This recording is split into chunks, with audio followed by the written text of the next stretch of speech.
Good evening. We will call this meeting to order. There it is. Wednesday, September 28, 2016. All council members are present and accounted for. Bill, Mike, Kathy here? Kathy is not here. Sherry Walker, hello. How are you, young lady? Good to see you. Jim, I've already said hello. We'll begin with the Pledge of Allegiance led by Council Member Ted Hoffman.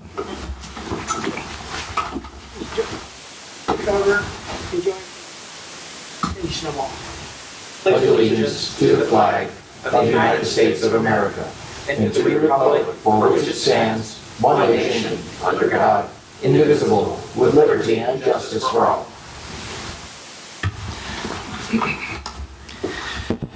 So we will begin with discussion item 1A, presentation of water and sewer rates study. Director of Public Works, Mr. Chad Blaze. Take it away, sir. Thank you very much. I appreciate the council and the committee's attendance in this. This item is something that's been long coming. We've been working on this item for several months now, actually in a very quick fashion because of financial issues that we are trying to mitigate. As you may recall during budget discussions, specifically for the water fund, we noted that in the prior year we had an almost $2 million deficit that we had to fill in using some of our operating reserve funds and some of our CIP funds, and we are projecting a $2 million deficit for this year in the water fund that we're going to fill primarily with, again, some remaining CIP funds and hopefully the sale of some excess water rights that we have available that we've been storing in the Chino Basin, and that hopefully those two items will help fill in the shortfall for this year. In the meantime, recognizing prior to the next fiscal year, we want to make sure we have our financial house in order. We wanted to do a proper rate study on that to come back to council to recommend a potential rate increase that would help fill that gap and also take care of other needs that we have in the water department. At the same time, we decided to do a whole house look with that. We're also decided to do, and we do that analysis, also look at our sewer fund and also look at development of our recycled water rate that we are planning to begin to implement. We have an infrastructure, we have source water as far as non-potable water. We don't have the recycled water yet, but we still need to establish a rate as we get new customers in and we can have them tie into that existing system. We need to establish a rate for that. So part of what we were looking in our RFQ for consultants is to be able to do that work. So several months ago, we did send an RFQ, a request for qualifications, to consultants to do this rate study. We had actually 6 entities submit their information, and we interviewed 4 of them after reviewing, and myself, the city manager, and the finance director reviewed each of those studies, scored them, and we decided on 4 entities to review. And after we interviewed each of those consultants, we ended up recommending to council, which we did, and council approved, in hiring Hoxley Consulting to perform the rate study. David Hyder is from Hoxley Consulting. He's here to give the presentation to you today. Over the last couple months, we have worked together with Hoxley Consulting to provide them an enormous amount of data going back at least 5 years about our history in all these funds, water, sewer, and so they can do an in-depth analysis, find out where we came from, where we currently are, and where we want to go in the future.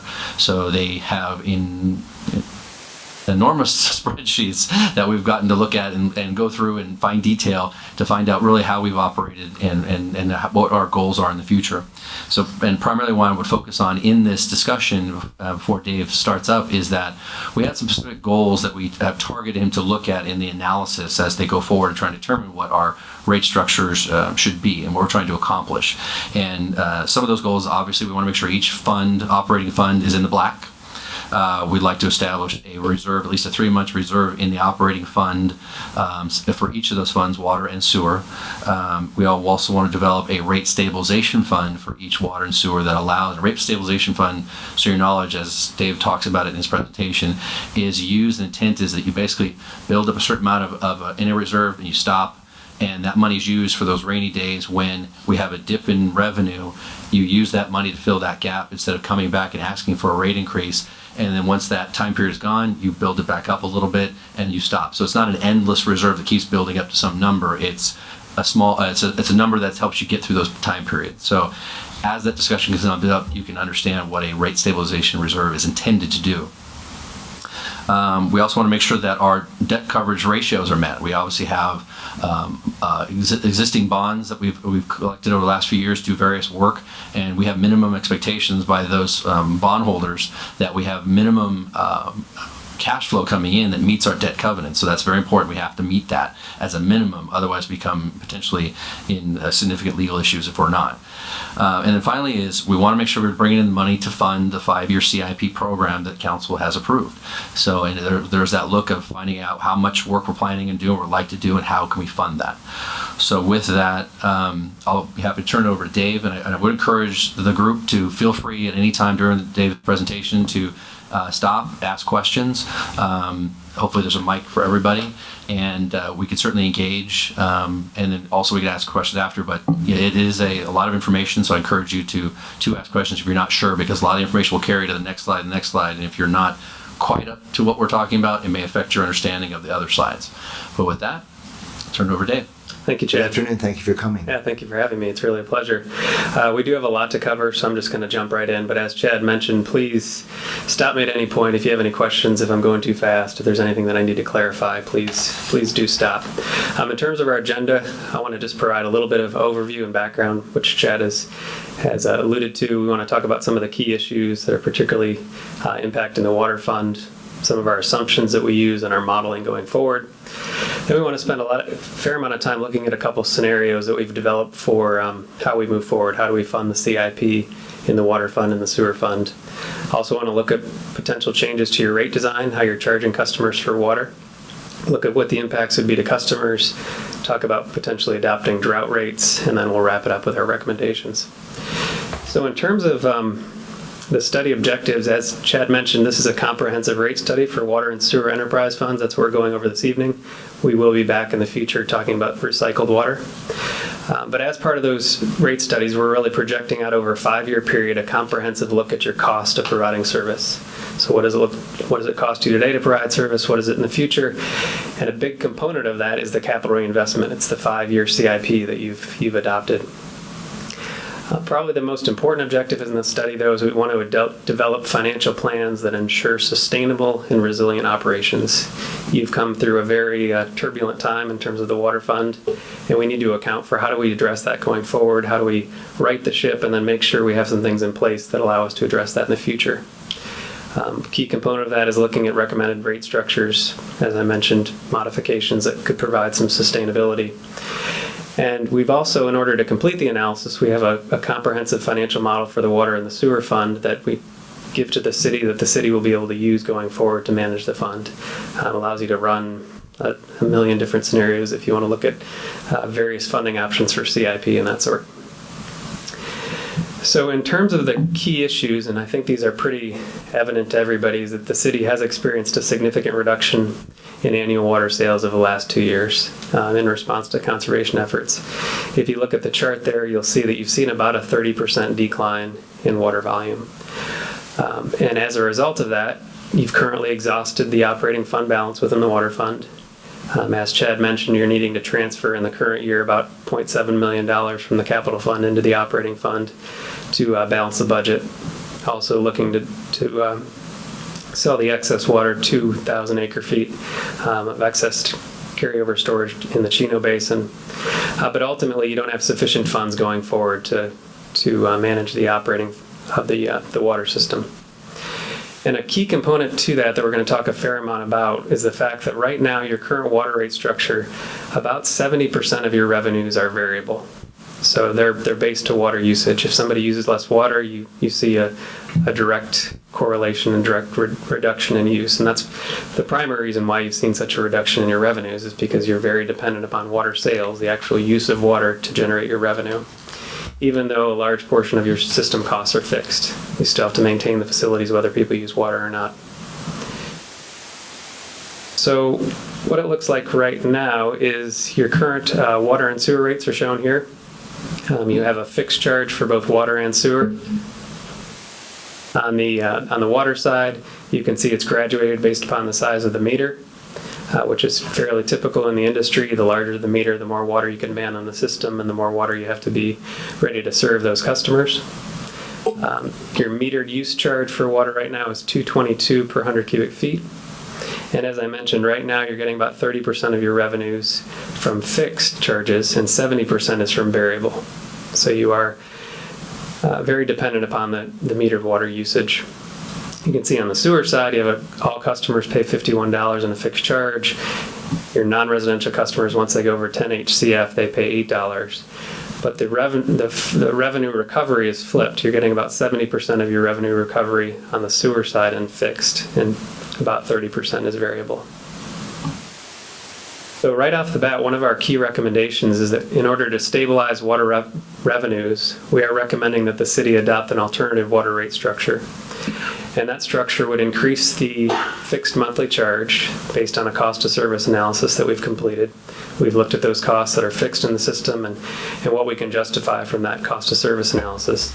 And that fixed charge would recover cost of customer service, metering, and the biggest component being system peaking cost. So a big component of your purchased water cost, all those costs that you basically incur in having the system ready to be able to serve on max day demands. The increase in the fixed revenues would reduce the city's dependency on metered water use, and it would provide greater stability within the fund. And so based on our cost of service analysis, we're recommending that 46% of your revenue be recovered in the fixed and 54% be in the variable. And that is based on a detailed analysis. It's not just an arbitrary number. It's close to 50-50, but that's what we're recommending at this point. Can I ask a quick question? Sure. I understand the concept here and that you're wanting to raise the fixed. Mm-hmm. But would you be reducing the cost on the variable instead of the 2 something per 100 cubic feet?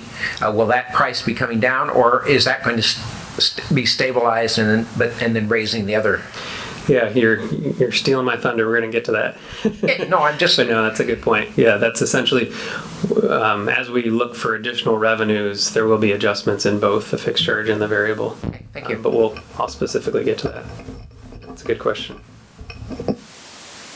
So kind of the last background slide is our summary of key study assumptions. So as we build out our financial model, we're making certain assumptions on the future, and one of those is that our operating and maintenance expenses are going to increase year over year. We looked at it on a line item by line item basis, got input from staff, but overall it's about an inflationary level increase in O&M costs. We're going to talk a lot about some capital funding scenarios in terms of how much capital you fund and how you fund that, whether you use debt or use cash. In terms of customer and usage, important assumption is that we are assuming that usage is going to continue at the current reduced levels, that you won't see a significant bounce back. And a lot of that's based upon our experience around the country, and that we're seeing once people make those adjustments, they're not immediately going to jump back and start using a lot of water again. And so that's a conservative assumption, but going forward, we think that's probably the reality or the new reality. In terms of customer growth, we're assuming what you've seen historically, about 0.5% per year. As Chad mentioned, we are recommending that you maintain and establish some reserves.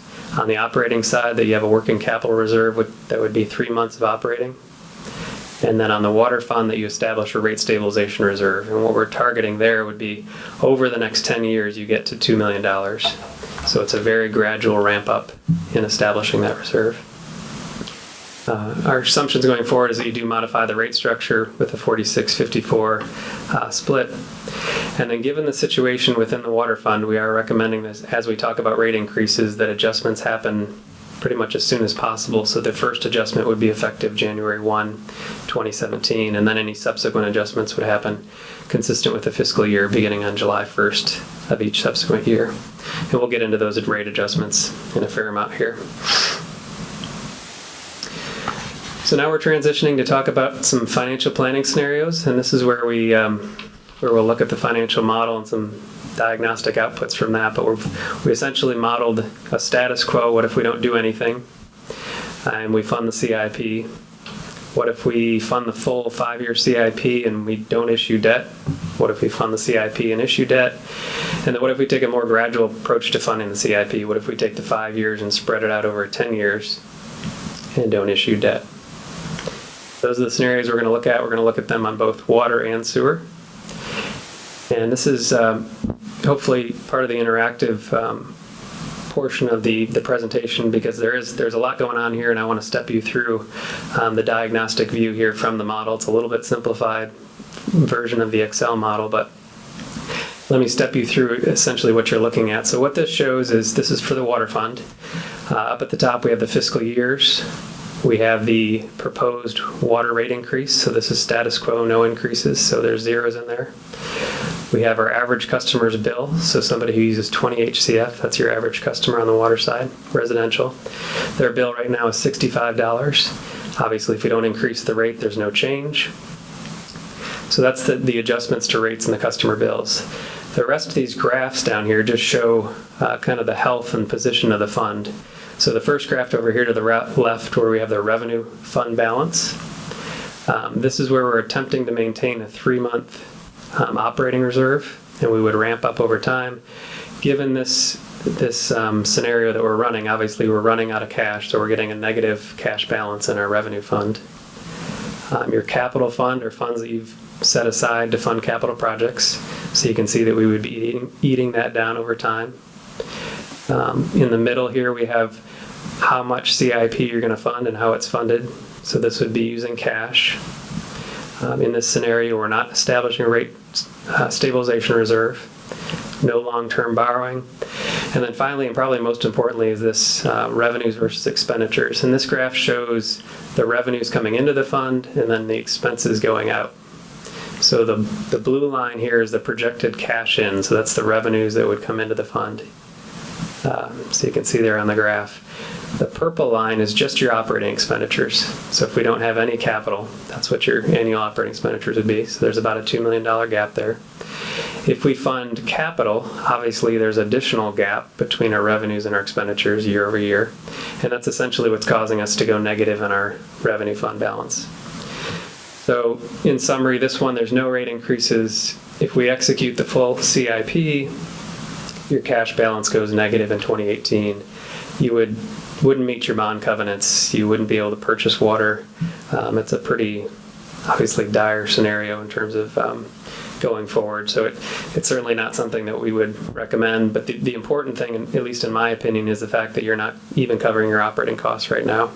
So the CIP does have an impact, but there's that fundamental gap that's occurring right now between your revenues and your operating costs. So everybody tracking on that view? Okay. So then what we do is look at some scenarios of how we would potentially address this. In this scenario would be execution of the full annual CIP, so the adopted CIP would be funded. We would transition to funding that 3-month operating reserve, so we're getting to that target over the projection period. We're very gradually establishing a rate stabilization reserve. And you can see our revenues and our expenditures are in line. But this would require very substantial rate increases. We're looking at 30%, 18, 8.5, and then you're basically at break even. You can see the customer's bill. So in this January, it would go up $22 a month, and then $26 a month next July, and then on. So that would be fully funding the CIP, addressing it immediately, building up the reserves. And to be honest, these reserve contributions don't have much of an impact. It's really funding the CIP and fixing the fundamental deficit that's occurring between operating and revenue right now. So our next scenario would be, well, what happens if we fund the full CIP, but we fund a big portion of that with debt? So you take out a loan, you issue $21.4 million worth of debt. You can see the gray shaded bars here would be the amounts that you'd be using. We're again establishing that 3-month operating reserve, establishing a rate stabilization reserve. And as you'd expect, because of the use of debt, the rate increases would be more gradual, and the impacts to the customer bills would be more gradual. It's important to note, though, that when you issue debt, obviously you have interest expense. We're looking at 30-year debt, about 5% interest rate. So you'd be looking at, over the long term, paying about $40 million to execute about $20 million worth of capital projects. So there is a significant cost issuing debt. And it does tie your hands in the future in terms of having to meet bond covenants and meet those annual debt payments. So our final scenario here would be, what if we use cash, but let's address the fact that maybe we should spread out the CIP over a longer period of time. So we took the 5-year CIP and basically turned it into a 10-year CIP. We wouldn't do any borrowing. We would transition to a 3-month operating reserve. We would establish that rate stabilization reserve. And the increases would be more gradual than they are under the full execution of the CIP, but you wouldn't be issuing debt. It would allow you to more gradually increase rates. So my next slide, I just have a summary of these, the key issues for each scenario. So how much you'd be funding in CIP. So if you fund the full CIP, it's $26.85 million over the next 5 years. If you do half of it, you'd be spending $12.35. You can see the rate increases associated with each of the scenarios, and then the average customer's bill. Under scenario 3, going from $78, it's currently $65, it would go to $78, and then ultimately at $109. And what we are recommending, and I'll talk about that more in a minute, is scenario 3. We think that that's the most prudent approach given the situation within the fund right now. Biting off the full CIP at this point, given the structural deficit on the water side, might be too much to handle in terms of the increases that would be required. So we're going to transition to sewer. Are there any questions at this point? Anybody have any questions? Yep. Again, I'm back to the same question that I asked earlier. I'm not quite sure I see where that's going to play. You're raising the rate increase correctly as well as other fees too? Yeah, we're adjusting the revenues that we're going to get from the rates, and we're changing the rate structure. So I will show you the actual rates that are resulting. So they're both going up, not just balancing it out to stay even. Correct. That was what I thought, but I wanted to make sure. Okay, thank you. Yep. I just had a question on 2019 on scenario 2 and on scenario 3. The red line and the blue line are pretty much at the same point. Can you explain to me why that is the case under the reserve versus or revenue versus expenses graph? So why are we generating more revenue than expenses? Well, no. Oh, yeah. Because it looks like for the most point your cash in is level, and then we've just got that peak in 2019 where on the other graphs they kind of matched. Is there a reason for that? Primarily when you're issuing debt, you have to have sufficient funds to meet your rate covenants. Okay. So some of that is just essentially meeting that debt reserve requirement and rate covenant. That's why. Okay. Yep. Thank you. Can you use your microphone? The spike in cash on that graph recognizes the fact that we're going to go borrow $21.4 million, which brings in significant amount of cash. Is that correct? So our cash out does go up in 2019 because we do have debt issuance. But that is the same in scenario 3? It's not. So scenario 3. The graph is showing the same. Yeah, scenario 3, what's happening is we've basically run out of capital funds, so now we need to increase revenues in order. Your cash out is essentially higher because of the fact that the CIP is now funded with cash. Okay. Yep.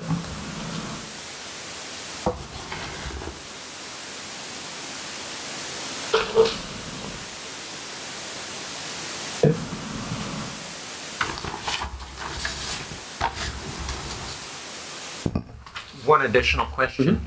Of course, we know we're in a drought right now. Water revenues are down because we're not selling as much water. Hopefully, at some point, we may come out of this. It's cyclical. What have you taken any consideration of that? No, we have assumed that what you're experiencing now is the new status quo.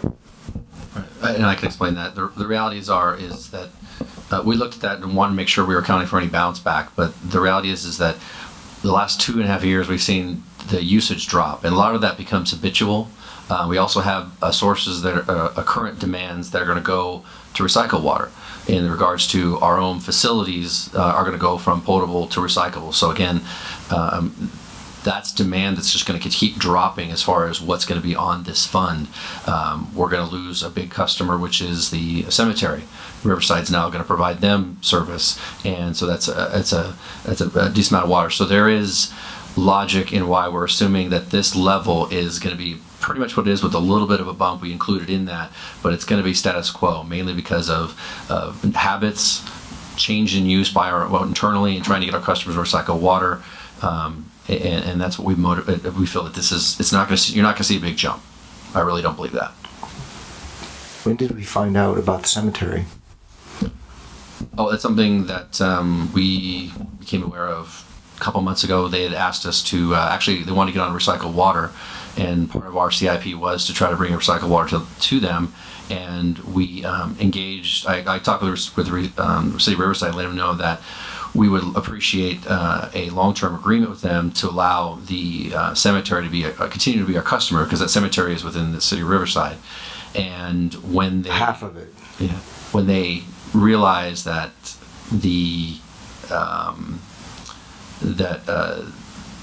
customer was looking for recycled water, is that basically said, because they were paying $3 per unit because of the charge that we charge them for our potable water, because they're out of our technically our service area. Riverside said, "Oh, we'll bring our pipeline over, and we'll be happy to serve them." So actually, they're building and going out to bid right now for a pipeline that's going to extend over to provide water to both the nursery that's there and also the cemetery. Is the nursery in Norco or county? It's county. County. So is this because of the nonsense holding our water up underneath the bridge and from the plant, the lawsuit?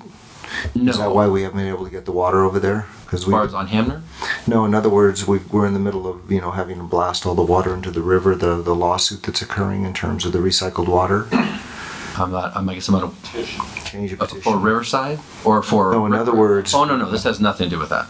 No, because we were going to build the pipeline and bring them water. That's not an issue. It was simply that in order to fund that infrastructure, we're going to spend quite a bit of money. We wanted to at least have Riverside's commitment. They would give us 10 or 20 years of the cemetery and the nursery as our customer, so that we can recoup that funding of that, because it was really only going to be built for them in that area.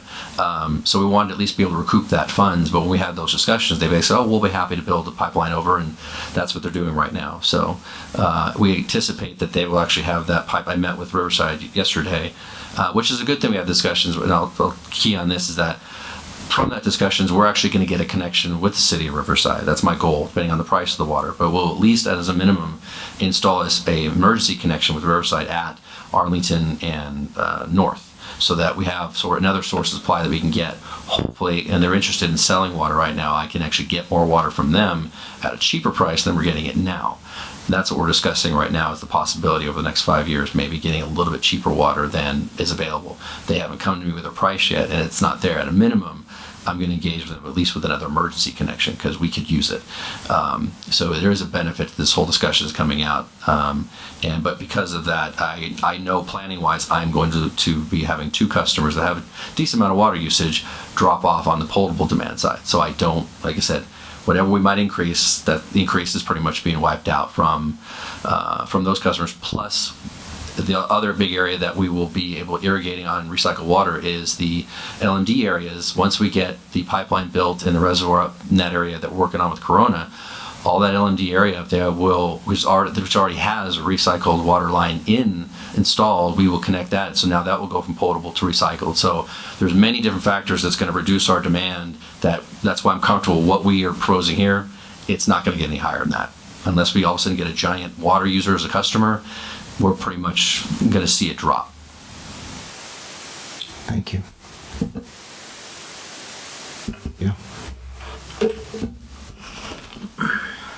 I don't want to belabor on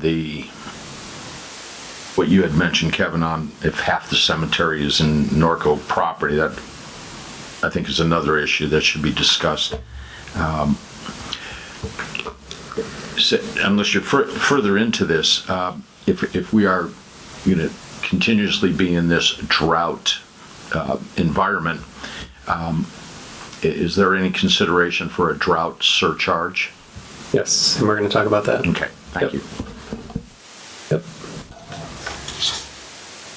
Okay, so we can always come back to the financial plans. We are going to talk more about the rates and what that looks like, both water and sewer, but this is the diagnostic view of the sewer fund, and obviously it's in much better shape. You currently have a reserve fund balance, a revenue fund balance within the sewer fund. So you could go a number of years without raising sewer rates, but you would by 2020 is what we're showing if you execute your 5-year CIP, that by 2020 you would be in a negative balance. So you'd use up all your cash by 2020 in the sewer fund if you do execute the CIP. Fundamentally, you're covering your operating cost, so it is just the CIP that's really driving it. You can see over time your operating costs do go a little bit above the blue line, but in general you're getting pretty close to covering those year over year. So again, it's in a much better position.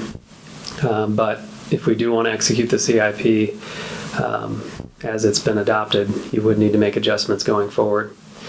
So in order to address that, we looked at a full execution of the CIP here in the first scenario. If we fully cash fund that, and we maintain an operating reserve that's 3 months, so we would be spending that down over time to where we're at the 3 month. We wouldn't let it drop below that, but that allows us to more gradually increase the rate. So we'd be looking at 6% for 2 years and then 12% for the subsequent years if we want to fully cash fund this and have sustainable operations. The next scenario, scenario 2, would be what if we do same thing as water, although we wouldn't issue as much debt. The CIP is less and the fund's in a better position. So under this scenario, of the $16 million CIP, you'd issue about $7.5 million in borrowings. In debt, you'd maintain that 3-month operating reserve, and you would have to increase rates at about 7%. There would be some reprieve in the first year. 2017, you wouldn't have to raise rates. And then our final scenario for sewer on scenario 3 would be, what if we do the same thing? What if we more gradually fund the CIP, take the 5 years, spread it out over 10 years, maintain that operating reserve.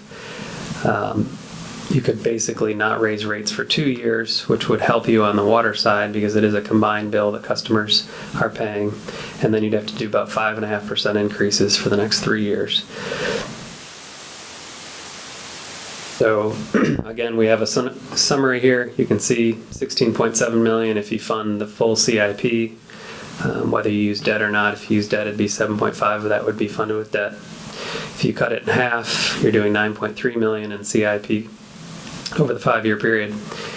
You can see the cumulative rate increases in the second table here, 48 versus 28 versus 16.5. And then ultimately a customer's bill would say, on the sewer side, would stay flat under scenario 3 for the next 2 years, and then it would go up to $60 by 2021. So while the sewer fund is in better health, we do view it as a combined utility bill. And so to relieve some of the pressure on the water side, to have that stability and not having to increase sewer rates for 2 years, we would also recommend that you more gradually fund the CIP on the sewer side. And just to wrap that up, in terms of our recommendations moving forward on the financial plan, we do believe it would be prudent to move forward with a partial funding of the CIP. Again, given the situation that the water fund is in, allows you to more gradually increase water and sewer rates. And this isn't saying that you can't ever increase your CIP spending if you need to. What's being proposed in a reduced 5-year CIP is still greater than what you've been spending. So I think that's important to note. And then we're also recommending that you fund it with cash. That we think that really increases your flexibility, eliminates the cost of having to pay the interest, doesn't tie your hands, and provides that flexibility going forward. So under that third scenario for each of these, you can see the recommended rate adjustments. And now we will transition to look at what that looks like in the rates, unless there's any questions on this one. Any questions? Okay. ahead. when you borrow, and I'm just saying, that debt, your scenarios here are show a 5-year plan on the CIP and all that. But that still means that if we borrow those kind of monies, we still have another 20 years worth of debt payment 30 years. after, Yeah. well, they're on 25, 30 25. year. Yeah. Extended on, that doesn't show out prolonged on those are annual costs that we will have to Right. transfer over to the next 5 years. Yeah. So we know if at the end of probably in year 15, you'd start paying more under the debt scenario than you would under full cash. It's probably even sooner than that, probably year 12. So in the end, it is certainly more expensive for you to borrow to the customer. You're absolutely right. It does. You have to make those payments out for 25 or 30 years, depending on the maturity you use. So yeah, there's definitely an additional cost in issuing debt. Just, well, I hate to put you in a position, what do you think the carryover would that be if we had to do that? I mean, if we had to borrow that kind of money, what the cost that would be extended out over that period of time? That's probably a number that. Yeah, so if you're issuing 21 million on the water side, your interest expense would probably be about 15 million. So those are the additional costs that your customers have to bear for the next 25, 30 years, on top of any other increases that we would see after that. Okay, thank you. If you were in a situation where you had to immediately build a water treatment plant or, sewer treatment plant or something like that, it would be potentially a different issue. But the majority of the CIP, you do have the opportunity to do reduced funding and take that approach. So there's, you do have that option. And it does, provide flexibility. If you needed to borrow, you still could do that down the line. But given the situation, again, of the water fund, I think it's a prudent approach at this time. And I should point out, I want to make sure that, that's why we gave you the different scenarios, where scenario 1 basically shows that if you cash funded everything that's in the planned CIP, we recognize that's the largest driver on what the rate increase is going to be. So operationally, we had to sit down and talk about whether or not we were comfortable with proposing basically taking that dollar value of 5 years worth of projects and spreading them out over 10 years, recognizing for me, as I would love to be able to get my projects done and do them. But the reality is that does have an impact on the customer, so we have to be cognizant of that. And I don't believe we are doing anything that would jeopardize our ability to provide acceptable service if we kind of cut that level of CIPs in half and spread it around. Because reality is to be able to do at least $2.5 million a year would be fantastic as compared to what we're doing now. So in regards to the water and sewer side of the fund. So I'm not going to complain if I can get that. Obviously, I would be happy and I would commit and could do the full 5 year, but the impact of the customers could be unpalatable. So the one solution was we offered is, well, how if we spread that out and what does it look like? So that basically is what scenario 3 is. Okay. So we're going to carry that forward now and talk about rate design and customer impacts. And I'm finally going to get to answer the question that was asked earlier. So right now you can see your water rates here, what they are in the middle of this table, what the meter charges are, what the customer service charges are, the fixed charge per month, the current 222 and that revenue split of 30% fixed, 70% variable. If we do scenario 3 and we generate that additional 15% revenue, the fixed charges would go up based upon our design split of 46 to 54 fixed to variable, but that would actually allow us to reduce the usage charge in the first year. And then as we move forward, we'll have a forecast here in a second, but I wanted to show you the impact of the customer bills. So under our scenario 3 for sewer, there is no change in the sewer bill. Could I ask a question on the previous? Sure. Just out of curiosity, so most of the residents in the city of Norco 3/4 inch pipe, right? Or 1 inch? 3/4 inch. And then what usage is 1.5 inch? Primarily irrigation. Do we have a lot of those? Two. Oh, okay. All right. I'll be quiet.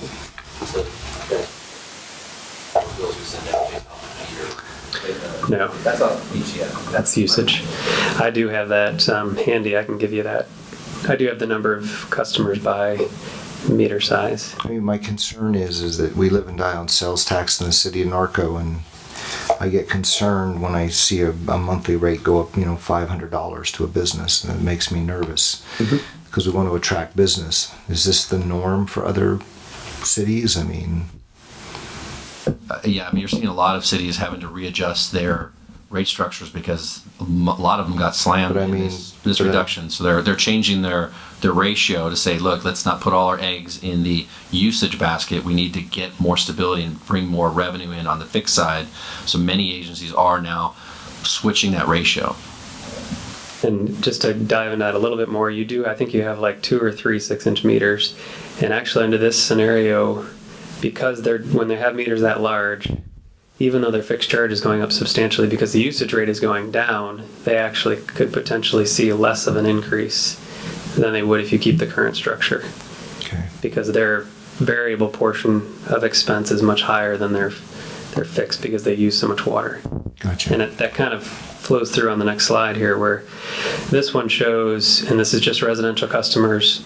We can build out a chart like this for commercial, but this shows on the first row here is the monthly usage. So if you use 5, 10, 15, 20, 20 again is your average. You can see the number of bills that are generated at those amounts. Cumulative percentage of bills. So once you get to 20, you're at about 68% of your customers. Their current bill right now for water and sewer is $116. The proposed bill would be $129 beginning January 1, so that would be a $13 increase. But as you see, as you go down the chart, those that use a lot of water in this scenario, the fact that the usage rate is going down, they'd actually see a little bit less of an increase. And that would carry forward in terms of your 6-inch or your really large customers. The only circumstance where that wouldn't be the case if somebody were to happen to have a 4-inch or 6-inch and they're not using a lot of water, but you generally wouldn't have that instance. If you have a meter that size, you're going to be using a lot of water. So the next slide just shows the carry forward. These would be the water rates. And we built this out even larger now. You don't have any 10-inch or 12-inch customers right now, but we wanted to give you a table in case you did in the future. You can see the usage rate would go down to the 212, and then it'd be back to where it is now next year, and then it would increase. And this is designed to give you that revenue on the water side that we've developed for scenario 3. You can see year over year the adjustments. And then we've done the same thing on sewer. So again, with scenario 3, there's no adjustments for 2 years. And then we would propose to keep the same rate structure for sewer and then just do the 5.5% increase to begin getting additional revenue there to meet our targets and goals. And then finally, wrapping up the customer impacts, slide 25 has what a current customer pays for water, sewer, and their combined bill, and then the annual, with the annual adjustments, what the monthly bill change would be. So $13 this next year, and then $9 beginning in 2018, and then forward. But it is important to remember that the adjustment that would happen in 17 would just be for half a year. So people in this current fiscal year are getting the current rates until this January, and then the future adjustments would happen each July 1st. So just a funny question on my part with the massive building of homes, 26,000 homes over the next 15 years, you have a lot more customers. Will that have any effect on the fixed costs that are above us? I mean, or do they have to keep expanding their infrastructure to take care of all those homes? Are you talking about other agencies? Yeah, well, I mean, the agencies we have to purchase water from, whether we use it or not. I mean, will we get any break because of they're building, they're talking about almost 50,000 homes in this area alone within a 25-mile radius? Well, I guess in general, I'd answer that question is that certainly each agency that is growing as far as their customers, because they're not necessarily growing out, they're growing up as far as the type of development. They're going to have water demands, and they're going to have to expand their infrastructure. They're going to have to go to that next source of water that might cost more, so their costs are all going to go up. Whether or not it would impact us as far as how we operate, it really depends on whether or not we have developed a broad enough portfolio that allows us to be flexible in the water we use and how we use it. Right now, we've got, for example, 7,000 acre feet of available capacity out of Arlington, but we don't use that. Our goal is to really not use it because it's the highest cost of water we have. And we're looking for partners like Corona to take that water, and they want that water, they need that water. But at the same time, we have to hedge our bets and make sure that we don't give something away even temporarily when we need it. Because that's why I'm looking at other sources like Riverside as another partner, because we do need sources of water. Today is a perfect example. This morning, Arlington was down for maintenance. We were literally at a point where we had to call all our partners to ask them to turn all their water on because we couldn't produce enough water out of our wells. So we called Corona, JCSD, and CDA to say, please give us more water just to make sure we can get through this time period when the shutdown had occurred. We had a huge amount of usage because of the heat, and it emptied our reservoir. So I wish I had the Riverside connection now. It would have been very helpful. So part of what we have to do as management is we have to make sure that we have a broad portfolio to use at the best prices we can, so we can be selective of what we use when we want to use it to keep the pricing down. But for right now, as you know, our portfolio has a high price because it's take or pay contracts and who's providing the water. My goal is to try to provide alternatives to that so that we can at least try to keep those costs down as we hopefully expand and we grow business stuff. Again, we have our own water demands that we hopefully will have in the future when it comes to businesses, et cetera, and some new homes that may be built in the future, but nothing to the sheer scale that you're seeing around us. So our responsibility, regardless of what other agencies are doing, is to make sure that we have a big enough portfolio to always manage our needs now into the future. And that's part of what the Urban Water Management Plan talks about that Council approved previously. That's why we almost completed our Water Master Plan. So again, talks about what our expected growth is going to be, and based off of that discussion, go out and build or get the facilities and the sources of water that we need. Building additional reservoirs, wells, other connections to other agencies, all of those is what we need to do to make sure that we have the water available that we need. And again, the goal is to have at a good price, but the fact of the matter is we're here to provide water, so I need to make sure I have water, period. I guess my question is so just because there's building more houses with a bigger customer base, they're going to have to create an infrastructure, so the cost of the water will not go down because there's customers coming in. They'll have to keep building infrastructure too. And then do you think that maybe, Andy, would it be possible for us to get, when something like that happens today, we might be able to get some sort of a report that that's happening? Because it would be good to just know what's going on with the water source those days. Does that happen very often that you have to call everybody up and say, give us more water? I mean, to this degree, it's rare. I mean, it's like I said, it's Murphy's Law. Everything happened at once. But again, that's why we have plans and we have these connections, because we know it could happen, and staff reacts accordingly. So they did exactly what they should do. And I'm not questioning that. I'm just saying if we could just know it. In other words, let us know that there was, it was a heavy usage day or so. I'd like to know that anyway. I don't know about the rest of council, but all right. Well, thank you. Any other questions for Chad before we move on? I have one for Chad.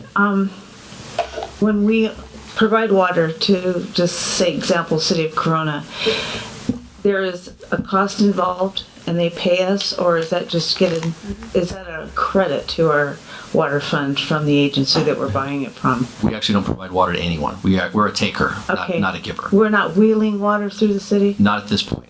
Okay. We're looking at, again, we have those relationships that are trying to be developed because agencies are looking for water. And so we're always trying to work with the other groups, trying to get water from other agencies, and some of it gets wheeled through. Where, for example, we get MWD water that's wheeled through Corona to us. Same issue is that we do have partnerships or developing partnerships with other agencies because they want to wheel water through Norco to get to their service areas, et cetera. But at the same time, we look at it as opportunities. Can I get some of that water? And or can they, or basically as exchange, can they build infrastructure that helps me in exchange for helping them out? Or would they pay us for wheeling the water through some nominal fee every time they take water through? So, but the biggest thing on that is we're right now only a taker. We are not actually providing water to anyone. Well, does it look like in the future we may be? Not at this time. I mean, directly. I mean, I guess we could say we're providing water, and like Corona is now getting involved in taking water from our Arlington plant. Technically, that plant was built for Norco and it had 7,000 acre feet of production a year. We now recognize our demand was going down, and mainly because we're also trying to use our wells, which is cheaper. We brought in and were able to bring in Corona, who was interested in that water source. So they're now taking some of that obligation over the last 2 years, which has helped reduce our costs. That's not a guarantee, though. As of right now, they're not taking any water because they have their own water quality issues, and they're not taking any water from that source at this time. So it's not a guarantee. They're not by any contractual obligation to take that water. So, but we're always looking for partners who can help offset our costs, and that's the best way I could say it is. That was my question too. Is there anything in the future that we can foresee that may benefit us from the water that we're obligated to take and possibly resell? And we're constantly looking at that because, again, we're trying to build our portfolio at the same time. We have legal obligations of fixed water at high cost. So we can't really bring more water in. It doesn't make sense when we are obliged to use the water that we have. So part of it is developing these partnerships, exchanging water. There's a lot of dynamics involved in this. So that's what we're working on a daily basis is keeping a close relationship with all the agencies that are around us to find out what are their demands, what do they need. Oh, I can help you here and get you this. And then he's taking this type of water. I now can maybe use a cheaper source. Where right now, my big pot of water that I have to use pretty much matches my demand. So the only way I can get to use my other sources, which are cheaper, is somebody else has to take that water. So there's always activity between agencies trying to develop that. And our goal is to have long-term commitments so we can really plan, okay, I can get a savings that's guaranteed year to year for the next several years versus it's a one-time thing or it's on a month-to-month basis, which is planning-wise, it's real tough to determine how you're going to operate on a day-to-day. Okay. The second part of my question was, I guess I'm not really clear on the establishing the system reserves. If we get established advanced or increased water rates, when will this come into effect? When do we need that reserve then? I mean, just give me a... Well, the intent of the rate stabilization reserve is basically your rainy day fund. And you just keep it there, and it's meant to be, for example, if CDA all of a sudden said the cost of water is going up by $100 an acre foot, and let's say it's a temporary cost, or it might level out, and we say, okay, that expense is going to be an extra $1 million a year based off of the water we buy. Well, that we weren't planning on. We could use the rate stabilization fund to fill that gap. And if the price goes down because it was a one-time thing, then I'm not coming back to the ratepayer say, please, I need more money because they raised my rate. If it's a planned increase that's just going to go up, then we not only fill that gap temporarily, we'd also come back as a discussion as we need to do a pass-through rate increase or another rate increase to cover that gap that wasn't covered under our current rate structure. So it's meant to help buffer a situation, whether it's temporary or permanent, but it gives you time to react. You're not going, everything sinks in your fund and you've got no money. And that's just to help you weather the storm without really coming back for people asking more money right now in this instance. Okay, thank you. Okay. So just a few more slides. This one, just to give you a sense for what other jurisdictions are charging. I always have to caution when we talk about a slide like this because the dynamics in each of the utilities can be vastly different in terms of the number of customers that they serve and where they get their water and all of those issues. So this is just a comparison. Also to note that we have the fiscal year 17 rates on here for Norco, but we don't have those for anybody else because in a number of instances they're not published yet. So you can, it's difficult to get a true apples to apples comparison, but we wanted to show you where other utilities are right now in comparison to what you're charging and what's being proposed for fiscal year 17. Okay, a couple more slides. This would be more of an ancillary fee. Right now you have a private fire protection charge that is basically assessed just the same as if you're a residential customer, 3/4 inch meter. So somebody with a fire line of a 10-inch line, they pay $20.87 right now, just like you do if you're a residential customer. And to bring you up to industry standard, what's typically done is you'd assess a fire protection charge based on the potential demand associated with the fire line size. And so the American Water Works Association has a table of line size equivalents, and basically what it's saying is that you're gonna recover some of those private fire protection costs, and you're gonna assess them equally among these customers based upon their potential demand. So if you think of a 10-inch customer, you have to have a lot more water to be able to serve that fire line than you do a 2-inch fire line. And this just accounts for that. And it would, it's very common in the industry to base it on the line size and to graduate it up. And so the next slide just shows if you were to adopt that in fiscal year this January, what it would be going forward to recover the cost of providing private fire protection. And again, very, very common around the industry and the area as well.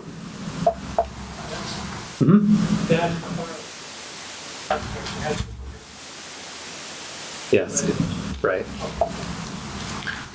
Just to clarify, it could be residential if the fire department had determined they had to have a fire service as part of the complex. So you could have some residential properties, multifamily type properties, but it's not, Large multifamily, yep. Yep. I have a question. These figures you have here on this chart, this is a flat rate or a fixed rate? I mean, they're gonna go up over year, but that's just a fixed rate. That's not any water usage out of that line. Correct. What happens if there's a fire? Is there meters on there that the tenant pays for that water? And currently in the municipal code, if a customer actually has a fire and there's usage, they're not charged for that water usage. If there's usage on what they call as a cheater meter, it's a 3/4 inch meter that's on commonly, which is a backflow device above ground, it signifies that's the water line, or the fire line, excuse me.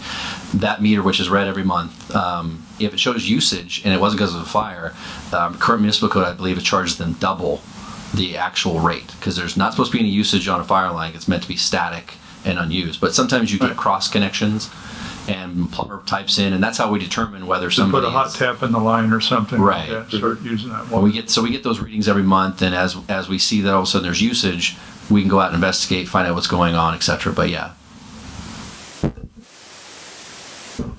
I have a question on that also. Is that not the Public Utilities Commission that would determine that rate per inch on a fire service?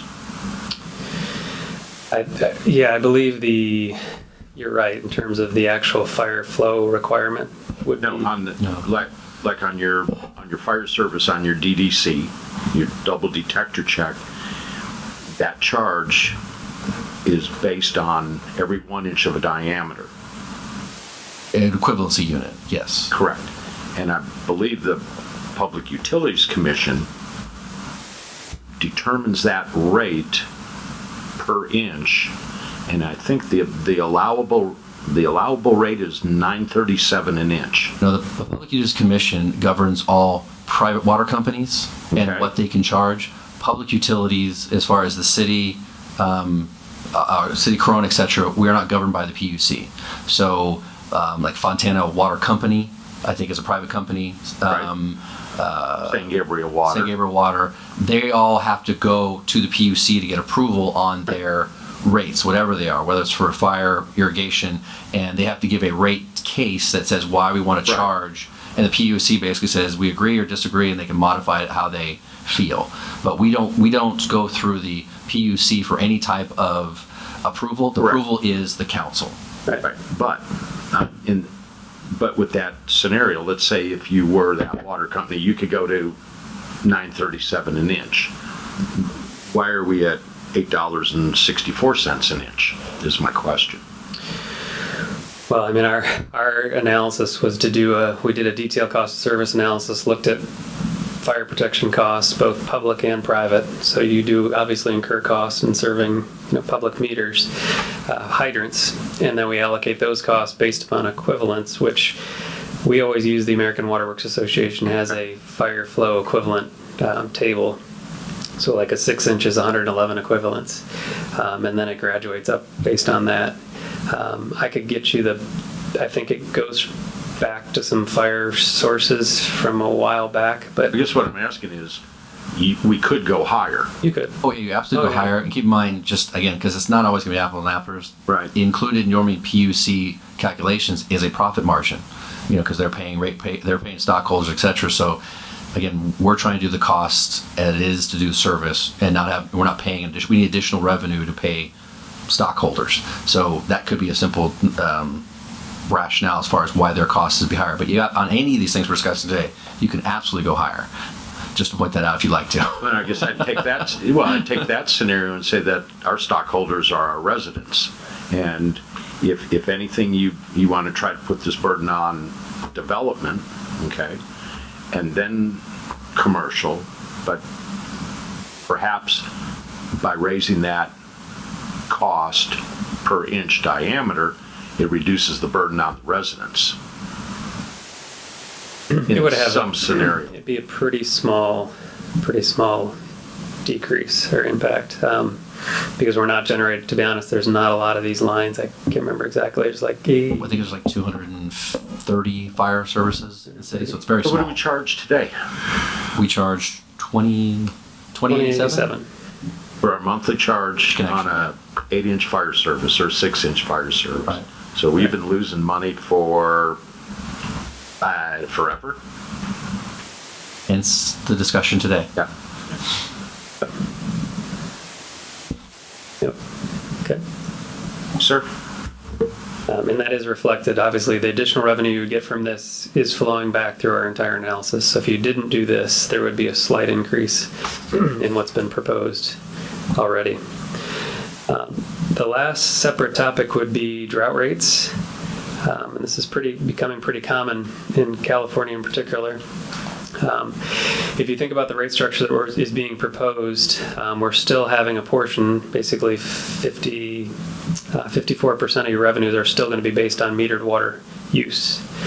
So as you move forward, and as drought conditions come along and you have to impose restrictions are required to impose them consistent with your shortage response levels, what we would propose is you potentially have drought surcharges in place.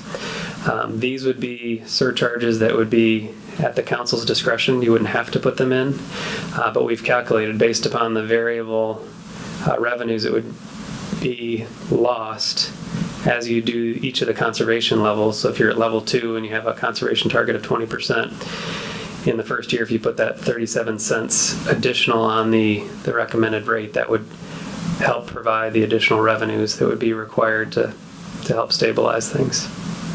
So it's another, if it's the third leg, you have reserves, rate structure change, and then potentially drought surcharge rates, which really help provide resiliency and stability within the fund. But again, these are at the council's discretion. They don't go into place automatically.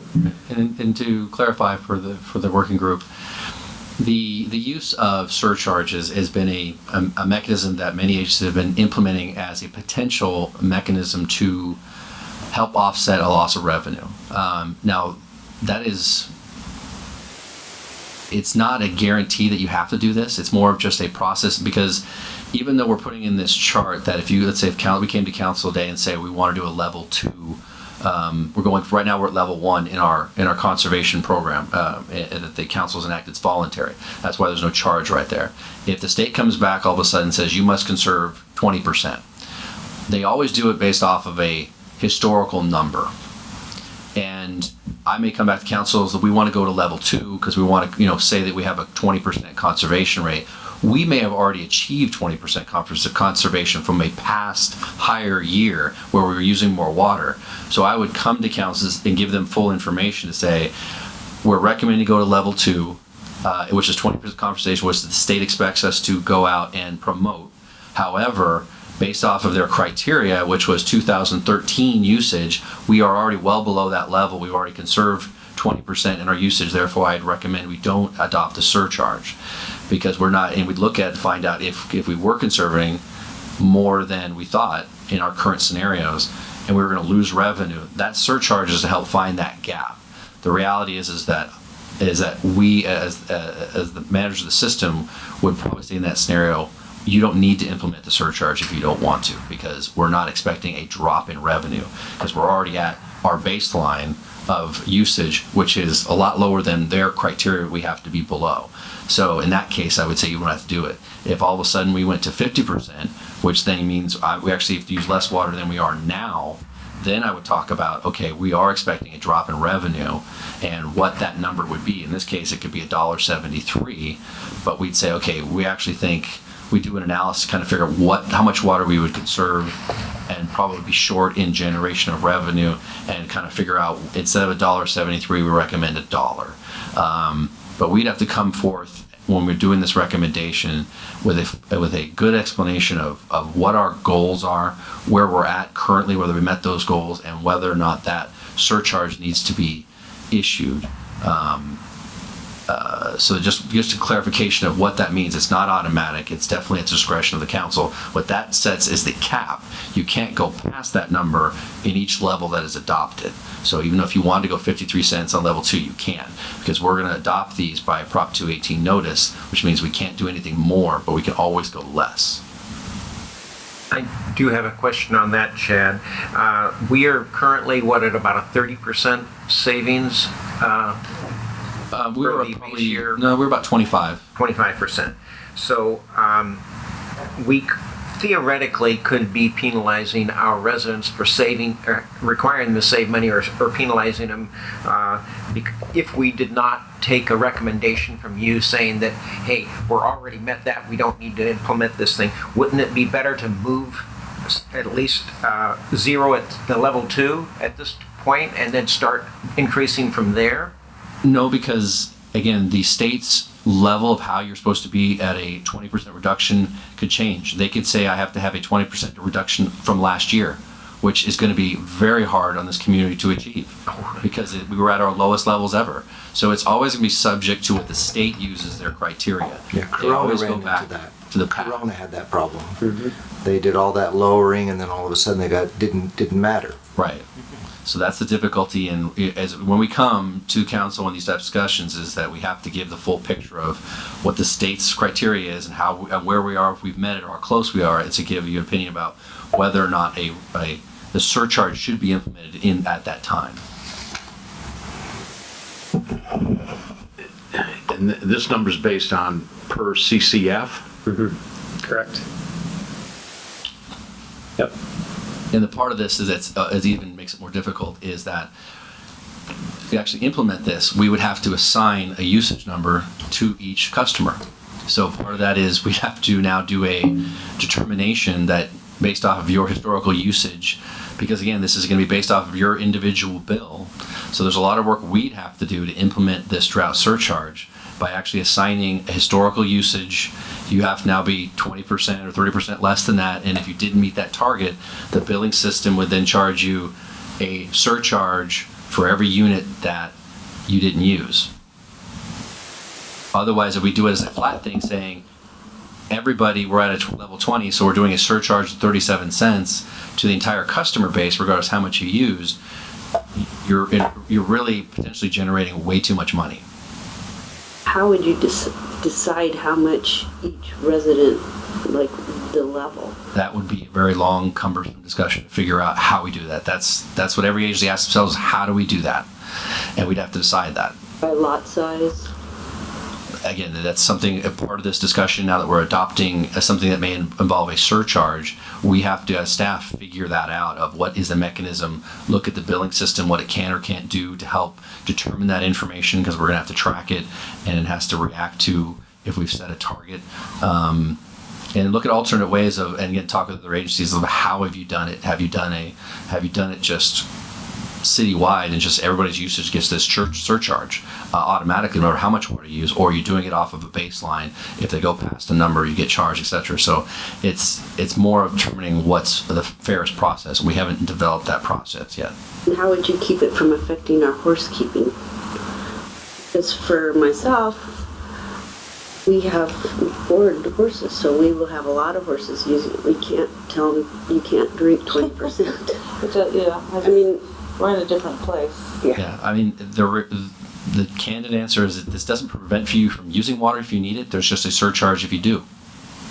And that's the simple answer is you can always use the water you want. It's just there's going to be a penalty to it. And the surcharge is based on per what? Per unit of water you use. Hey, Chad, this is an option, right? As far as what we're recommending here? Yeah. As far as it's an option as far as if we wanted to develop an alternate method that if we had another drop in conservation like we had now where we lost basically the $2 million, if that occurred again because of how the state had said we had to conserve, the drought rate is a way to kind of fill that gap by charging people an extra assessment because we've initiated a certain level. Is this option part of the mandates from the state that we have to have some kind of optional plan in here or some No. alternative? This is just something that has been mentioned in the past as far as what is the potential of using a surcharge and could it be done because it helps backfill that gap if we do conserve. That's why it's not a guarantee you have to even do it. Even if we went through and adopted this, you don't have to ever adopt a surcharge at all. You could choose to simply say, no, we're doing level 2, but the council decides not to do the surcharge and it's a non-issue. But if it is there and you've adopted it, it at least gives you the chance to recover those funds if they're needed to be recovered because of the fact that we do expect a drop in our revenue and now we're back in the red because of a state mandated conservation. I understand the reasons for doing it, but I also understand keeping this thing simple to the general people, the consumers are out there, instead of having, oh, well, we're going to throw, I can see how this would cause a lot of excitement in among the residents here if this was even as an option on a packet. Thank you. Just a clarification that I don't want it to muddy the waters in terms of everything that's been presented so far. Does not count on revenues from this. It is purely another way to address fluctuations in revenues, but we haven't counted on this being adopted or any revenues from this. And primarily one of the reasons we brought this issue up now is because as part of this type of surcharge, it has to go through a Prop 218 process with all the mailers we send out. So rather than bringing this as a discussion later and have to do another Prop 218 process, is we decided to bring this now as a discussion topic. Again, it doesn't have to be adopted or done. We don't have to change anything.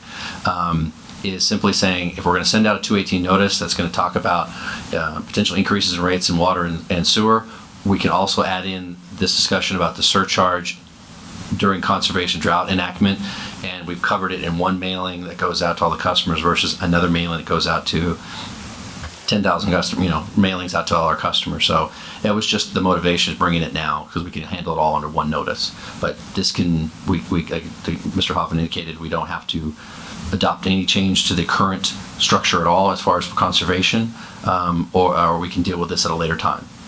It's just we brought it up now for this just discussion. I have another question on drought surcharges. Help me understand. I don't know if this is one and the same. It's CARW, California Alternative Rate. Yeah, I think that's a. Is that an agency? No, I think that's a PUC. Okay, so that goes back PUC to item. PUC. Right. Okay. So, all right. Any other questions? Yeah, I do, and I'm not quite sure how to broach the subject because I know Chad is fairly new in his position, and some of the things that have been brought forth to my attention was when the water rates were adjusted the last time around, I believe it was, and we put in the metered the meters being read up at, I guess, City Hall or wherever they're being read from, and there was an additional charge for those meters for that purpose. And I guess the residents at the time may have been promised, because I wasn't here at the time either, that there were 2 employees that were doing the meter reading, and those positions would not be eliminated but would be transferred over to trail maintenance in the city. Now, I don't know the details on that. I'm just trying to see if I can get some of the residents are just concerned that it seems like there's a shell game going on with fees and things, and I just want to be able to go back and answer their questions as to why, if we didn't need those positions should we have just saved the money and reduced the cost on the meter reading, or what? I don't know. I'm trying to get some understanding so I can go back and talk to the people that are always asking me questions. Yeah, if I could answer that question. Number one, the notion that there was additional charge as a result of installing the new meter reading infrastructure, that notion is incorrect.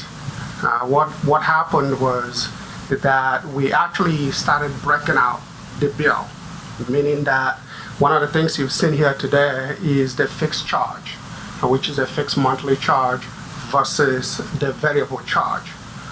Prior to that system, we used to have one amount that represented the water bill for the month, which included the fixed component as well as the variable component.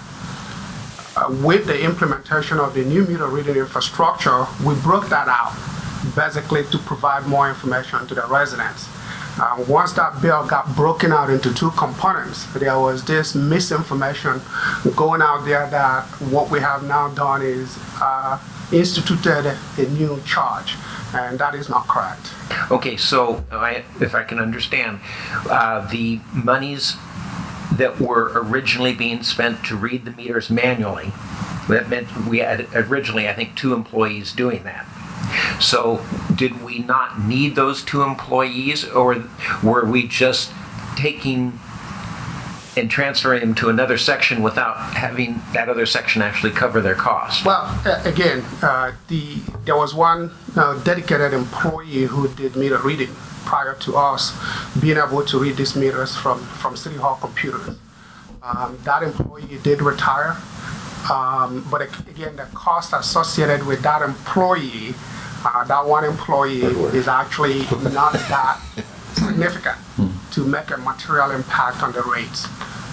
As you know, the infrastructure that is in place, that did not, again, change their cost. And that employee was not replaced to do trail maintenance or anything? Well, we have. Actually, I don't think we eliminated that employee. What happened is that employee, that position is a public works maintenance position, and that position is part of what we have currently in public works, not specifically dedicated to trail maintenance, but as part of the public works crew.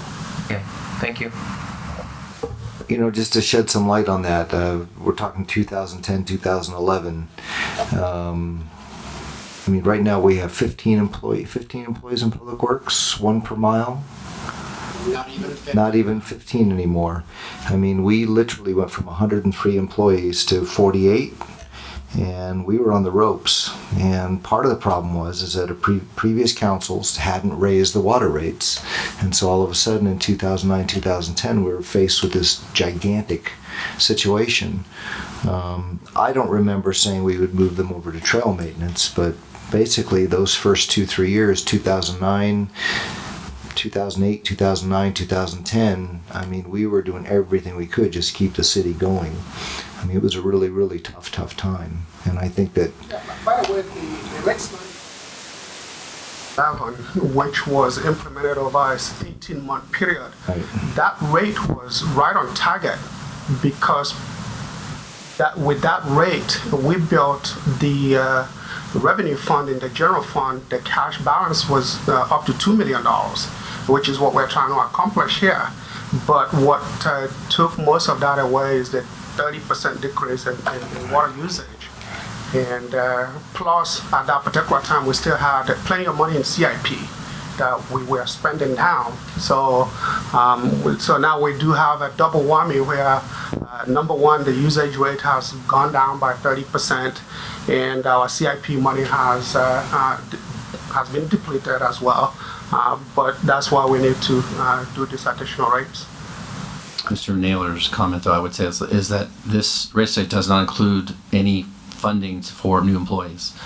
I could easily use 4 more field guys and would be happy to include that in here, but it's not. The reality is we're going to continue to manage and operate with what we have and continue to provide the highest level of services we can with the group we got. Moving on. Okay. So just wrapping up in terms of summary, as we've mentioned numerous times that the current financial health of the water fund does require revenue adjustments, whether you do CIP or not.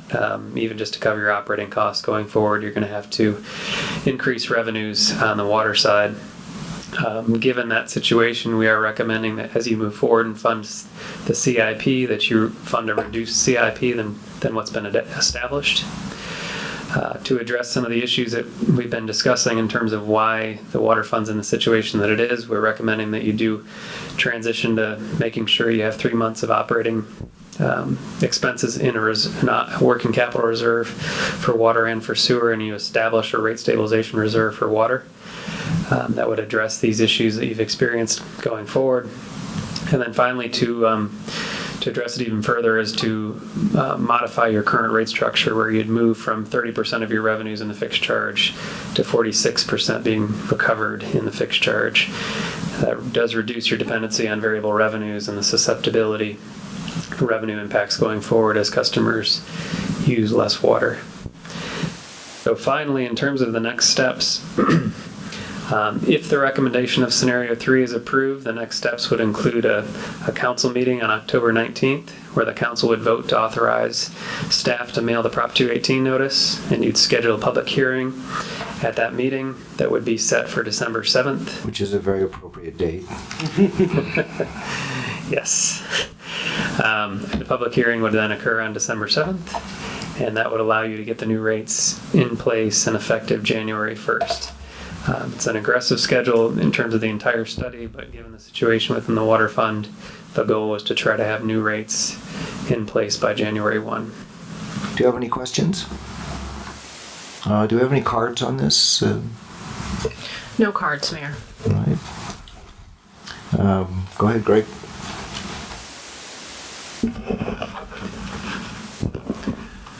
These are just general. On sewer, and I know we're not looking at anything, that with sewer rates, has there been any discussion on the residents that are on septic? They pay a flat rate monthly?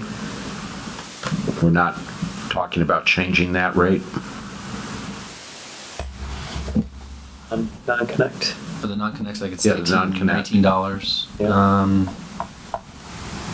I don't think we looked at that. I mean, it's fixed based off of the financial investment required for the improvements that are done at the Ricker plant for the expansion. So they're kind of paying in now because that basically is used to reserve that capacity and the treatment. We didn't actually look at that. That's a good point. We didn't, as far as whether that one rate should change. It did come up in the analysis, but I think there was an oversight. That's why it didn't go to the final numbers. So We'll verify what that number should be Yeah. if it changes at all. Well, just to let you know that if you do look at it, I won't support any increase on the fixed rate, so don't waste your time. At least that's my opinion. Again, we dealt with that issue the last go around, and that issue was well established that that rate was to be adjusted when we do adjust the sewer rates. So again, when we reviewed the data initially on this one, I think those numbers did show. Somehow along all the number crunching in this process, I think that got left out. We need to take a look at it. Yep. Well, you know my opinion on that. So,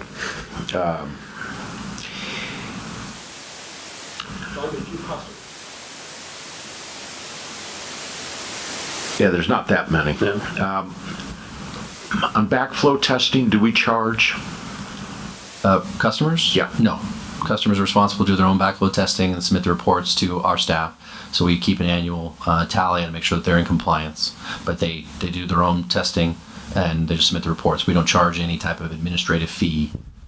So have we ever looked at us testing them and charging for that? I know some agencies do that. I think Corona does that. It's just a question of what benefit it provides to us. I think backflow wise, I don't think we have a lot of backflows. I think it's all your commercial meters. I think it's 300. It's not a lot. And so I would probably if I thought there was an issue in regards to some management backflow programs, if there was an issue with people just not complying, getting it done, et cetera, and we're having to go through administrative processes to find them and basically put liens on their property for failure to, or shutting off their water because they failed to test their backflows, which they have to do by law once a year. One of the methods you can do, and I've seen agencies do, is basically do what you propose, is they develop a program where they hire, either they have a staff member that they hire that can go do it, or they basically hire a contractor who goes out, we give them the list, they go out and test those backflows. We would be responsible for making sure we're notifying the customers, we're assessing them that fee. It would probably be put on I would recommend probably put on the utility bill so that it gets paid versus a separate invoice that they could ignore. That's not something that needs to be determined in this rate because we can set fees and anything like that through the municipal code. But could you verify that amount? Because I would assume that every business has a backflow and every landscape meter has a backflow. Terry's telling me it's actually 800. Okay. In my mind, we're thinking the number of customers, but they have multiples. You're right. So, I mean, maybe there's something there. It's, where they test their own. It's kind of like the planning commission has a self-audit.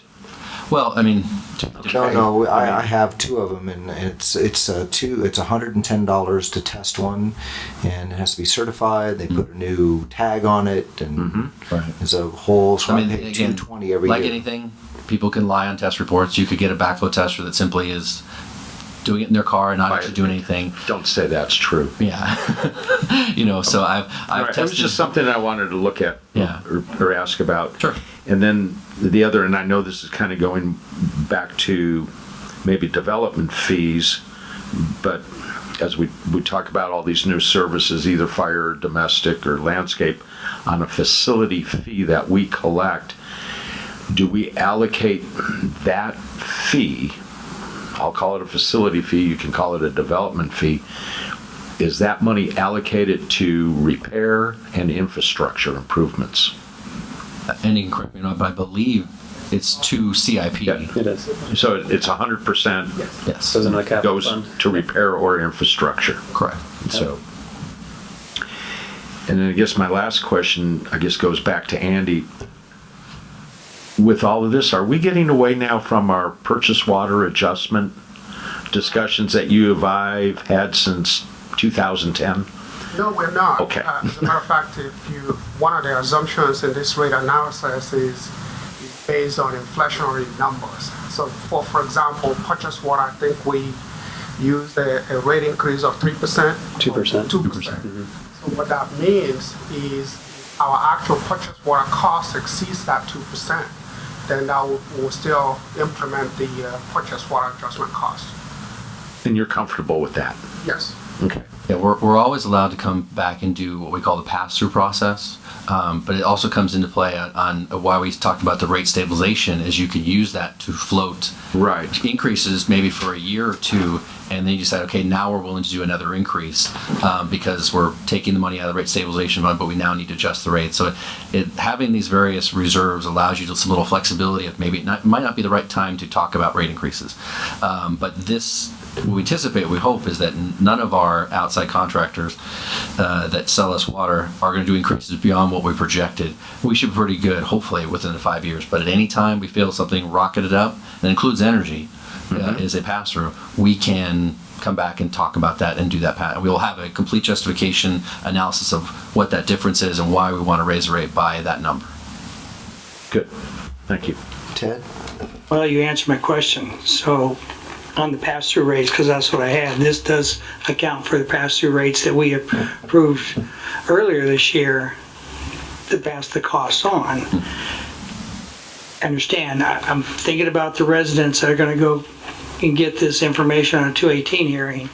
So you're going to have to explain to them, just like you explained to us, how that pass-through rate is figured in here.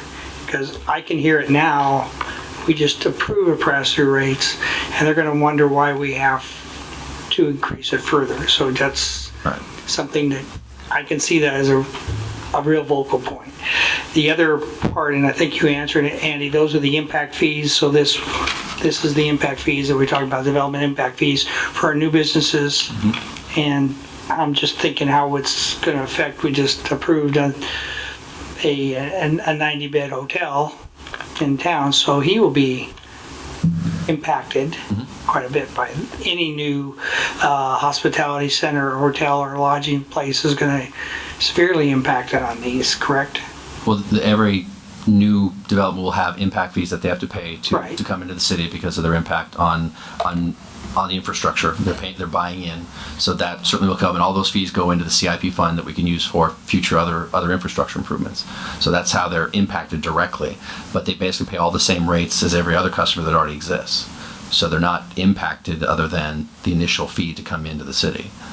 And we've already talked about some, so as long as we don't scare businesses away by doing this, is Yeah, whatever we're talking about this evening has no impact on the Okay. government impact fee. okay, all right, Yeah, we're definitely not asking for any change in the impact fees. okay, all right. Robin? Irwin? Moving down to my right, Jim, anything? Sherry? This sounds frivolous, but I think the topic will come up is if everyone gets one more horse, we'll have more revenue. So we need to just keep in mind that people are going to be thinking along those terms. Or if I get another horse that's going to drink more water, will I get a discount on my bill? Another frivolous thing, but people think that way in this community, so just keep an open mind. That's all. Thank you. Mike? You're talking about passing a rate increase along to our citizens and selling of our, once it becomes available, recycled water. Has anything looked at with the Silver Lakes allowed use of the non-potable water at no charge? Is that any water that could be used or included, or should be some sort of an adjustment to that scenario that would help our capital expenditures and our water usage charges? I'm not sure I follow the non-potable chart. Well, I was under Silver Lakes, under the impression that the non-potable water that's used to water the facility, the city had allowed him to use that water at no charge. No, he'll explain that. So Yes, That's a very, very, very important question. That's part of the. I'm afraid this will come up. Yeah, that's part of the long-term lease agreement. Silver Lakes is responsible for producing that water. Using their But own. that's the city's water. No. Is that underground water? Is it groundwater? It's a well. Yeah, he built all of that. That is his infrastructure he put in place. It's similar to, I guess, a lot of residents here in town. Some residents here in town do have their own private well where Right. they get water. Right. And the city doesn't bill for that water. And this is the same arrangement. And if for some reason his wells went bad and he had to connect to the potable system, he would pay for the water. Or if we had extended the recycled water line down to that location, he could then tie into recycled water. Yes. Right. Yes. Okay, well, that's what I was just wanting to bring up, that was looked at, because people with wells also get charged. So, am I correct? Is that correct? No. No. Oh, okay.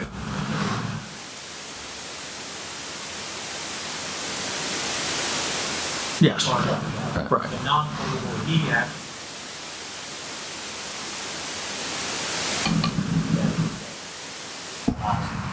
All right, thank you. Bill, go ahead. Residents are not Are allowed, you talking to your microphone?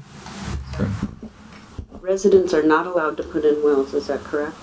No, it's not true at all. I don't know whether it's regulation is back now, but I do know that it's been done in the past. Right, but not anymore. I'm not sure about that. I'm unaware of anything that prevents you from doing it. The health, as long as you go through the health department process, you know, you can drill a well. It's just the reality is most locations in the city, you're not going to hit water. We do have numerous wells in town. We have had residents that have redeveloped their wells. Most of them are dusters. There's just not water on the east side of the I-15. Right. Thank you. Sorry. Bill? Just a little bit of a comment on that. I know that some places they do charge for replenishment of well water. I know at our ranch in Colorado, they had a charge. They wanted to know how much water you were pumping through your well, and then there was a charge based on that to replenish the groundwater for those wells. Now, I don't know here in California because I haven't had a well here, so I don't know. I think the state is looking at that, and I don't know if you can speak on that, but if that happens on those basins that are adjudicated, then the surcharge would apply. Right now, in that, this, for example, the Silver Lakes area is technically in the Chino Basin area or influence. But the Chino Basin is not looking at non-potable wells as an issue. If they decided to come in and say, okay, all non-potable wells now will be counted towards production in the agency that they're for, that would be Norco, we would be responsible for an assessment to replenish the basin.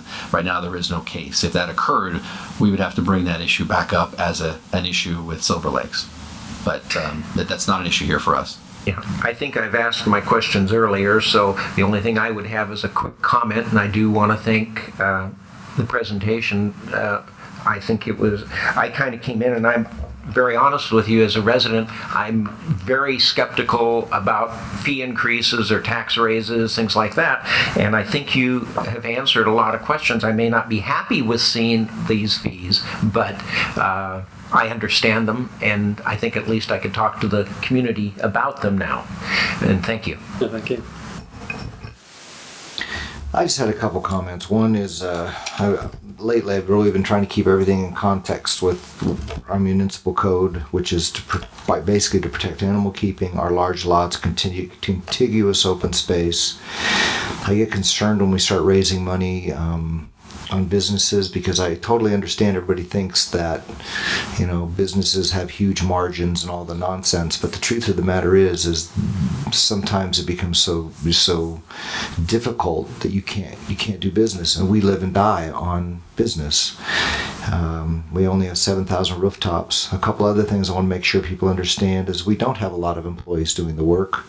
Our employees tend to be, if you look at other cities for the certifications and things they have to have, they actually are really underpaid. And one of the difficulties we have is they get the certificates, they get the knowledge, and they're now a very valuable commodity to other cities. One of the things I want people to realize is that this isn't like Los Angeles, where we build gigantic buildings and people are making a lot of money. Pretty much, as far as I can see, every bit of money that our water system uses when we build something, it's specifically to build a better water system. And I think that that's something we need to really hone in on. I'm really concerned about the cemetery.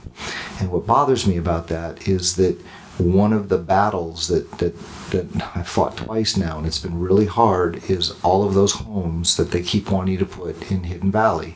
And the number one friggin' thing that helped to stop them was a water pipe. And I'm finding out today that all of a sudden there's a water pipe. Also, we talked about annexing that nursery. I mean, they could literally come in and decide they're going to annex that nursery, and suddenly we're right next to Riverside. And it is a hard battle to keep houses off of that. That would literally destroy that entire end of town if you allowed all those homes. So I'm really not understanding where all of a sudden we went from building a pipeline to service that cemetery to now all of a sudden Riverside's going to do it. And it actually kind of makes me mad that I didn't know anything about it. I don't understand it. And then the other thing is that this, what we're now calling the petition for change, I wish I knew when we were going to be able to be allowed to get our water, our non-potable water or recycled water from the RCRA plant. I mean, this is just going on for years and years, and it's not your fault. It really is not your fault. But these are things that I feel like we're not looking at the big picture. picture in all of this. In terms of the equestrian usage, I mean, this even goes back to, I hate to bring up an old saw, but even back to the Scout Service. We're doing everything we can to kill the equestrian lifestyle in the city of Norco. We're not understanding how fragile it is, and why would you have large properties if you can't have horses? That said, it's an expensive lifestyle. I know we're not going to discuss the cemetery today. I mean, we have, what, 300 acres is in Norco? 200 acres, something like that.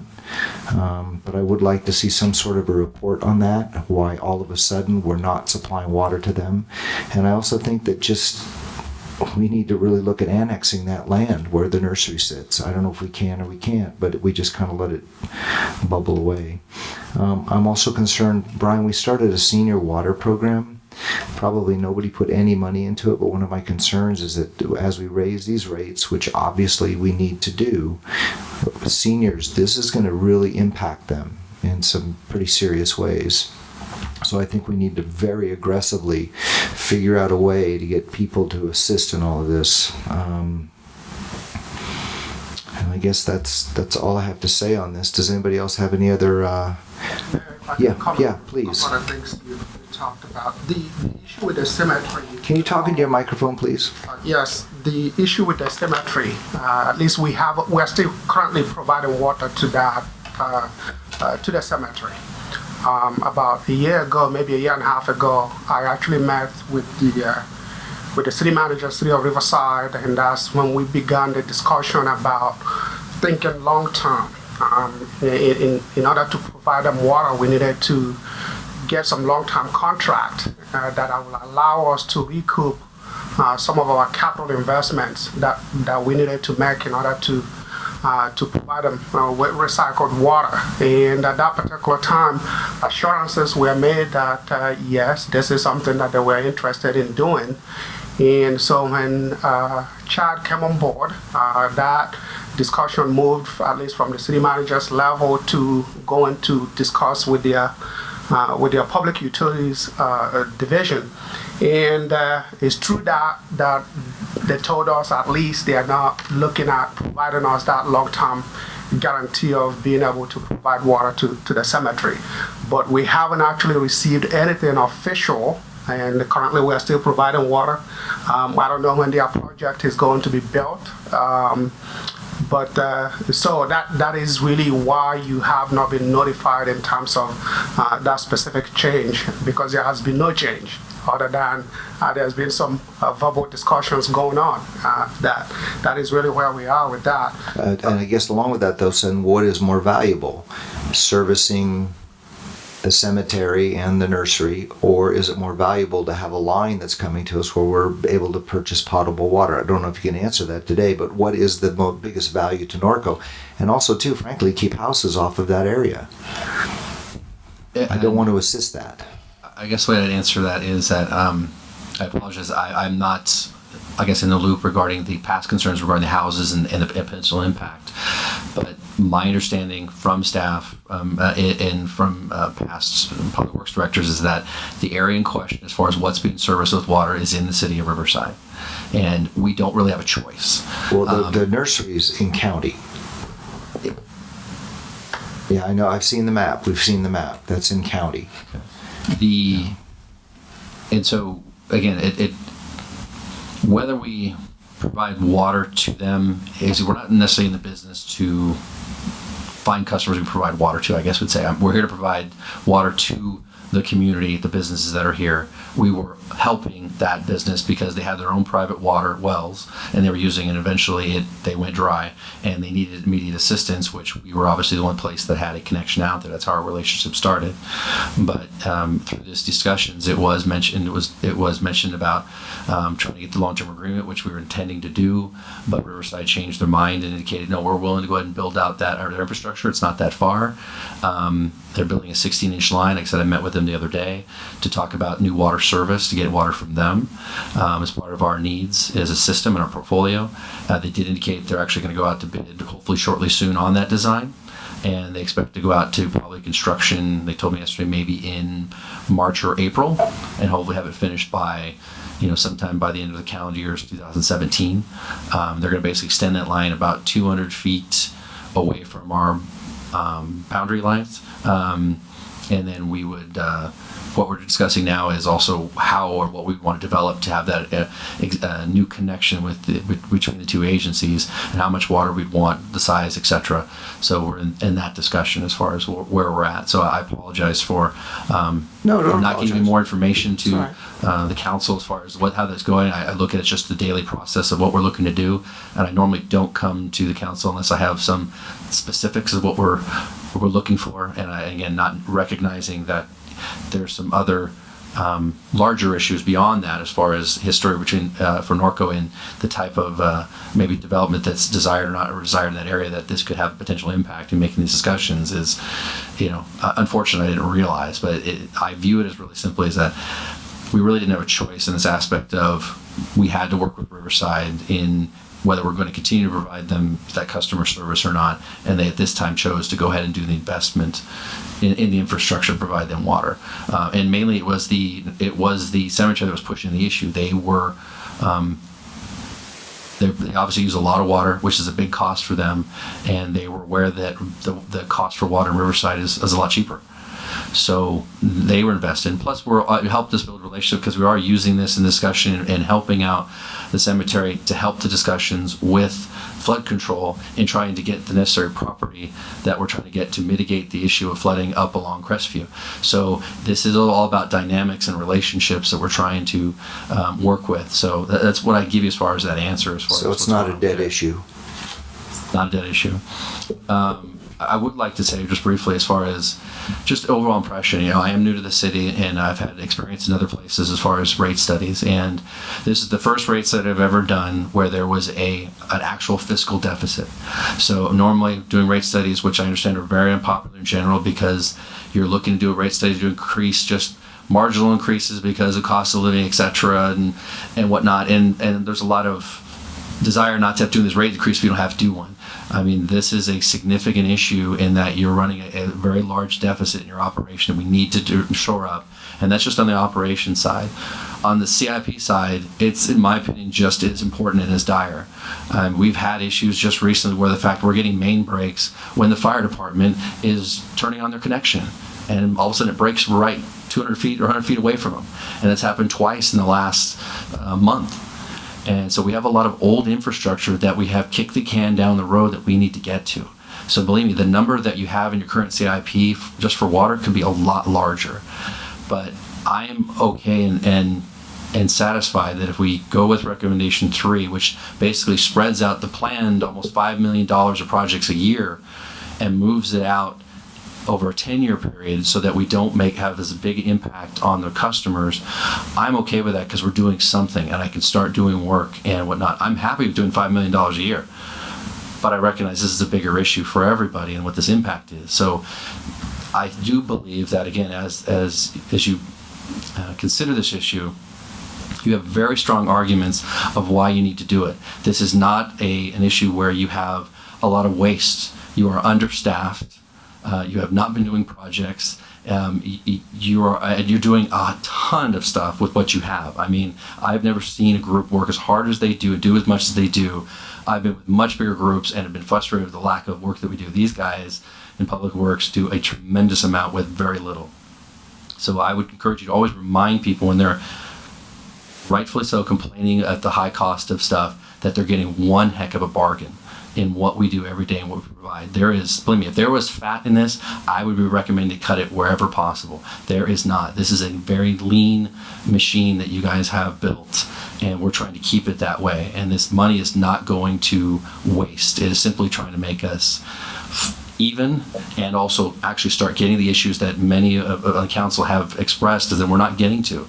And that's my goal on this. So I just want to give you that, my 2 cents as an outsider coming in and what I've seen, you should be proud of where you are as far as what you're able to do, but you have a hole that you need to fix, and you can't kick it down the road anymore. Yeah, One Andy. thing, you raised some concerns with respect to the impact on senior residents. They currently get assistance through their housing program. That will continue. So they'll get a proportionate increase to the amount of allowance that is provided.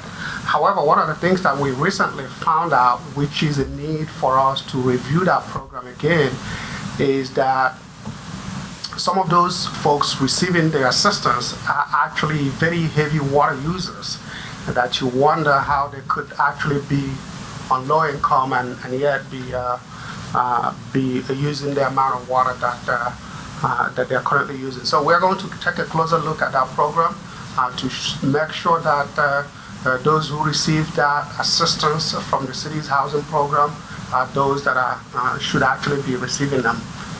The way we have it structured is basically, I guess if you meet a certain age limit, minimum age, then under that program you are entitled, you start receiving that. But we need to do a little bit more analysis of that program to make sure that those who receive it are those that actually do need the assistance. So what do you guys need now? So what I'd like to do real quick is go through this one item at a time, just to see if there's a consensus, because our goal is, if we're going to try to implement this by January 1, we need to come to consensus on these issues because of the timeline involved in relation to Prop 218. It's a minimum 45-day notice just to get this out to the community so they can review it, provide protests that they like, have discussions, etc. So what I'd like to understand is, based off of the scenarios that we provide you today, just on the water and sewer, we'll talk about the fire lines, and we'll talk about the drought rates separately as far as items. Is there any consensus on whether or not what we recommended as our scenario 3 acceptable to move forward, that we could put into a Prop 218 notice? Let's do it this way. Do we have any objections to scenario 3? And again, if you want to look at page 25, that gives you... Yeah, I'm asking everybody. Just give your reminder, page 25 gives you that scenario of what, again, the water and sewer bill totals would be, current to projected, what that difference is. So in this scenario, which is the smallest difference, so an average customer who uses 20 units of water, they're going to see a $13 increase in their total bill a month. So that's what they'd see. Council members want to know what Streets and Trails is thinking.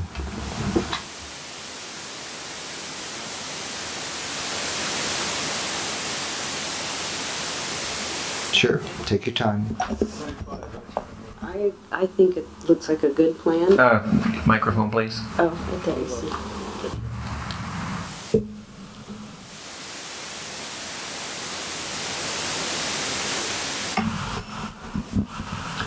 Well, it's obvious that we have to do something. This impacts me a lot because I'm a senior and my income is pretty well fixed right now. But it impacts me a lot. I don't know,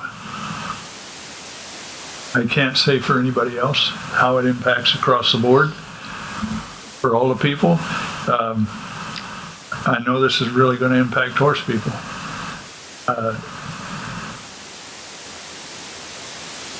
For instance, we had to put our last horse down in March, so we don't have any horses right now. But with the horse and watering my lawn every other day up until the last 2 or 3 months, I used about 13 units. Last month and this month, I used 16 units. And I don't have any horses on my property. I cut my water back every 3 days.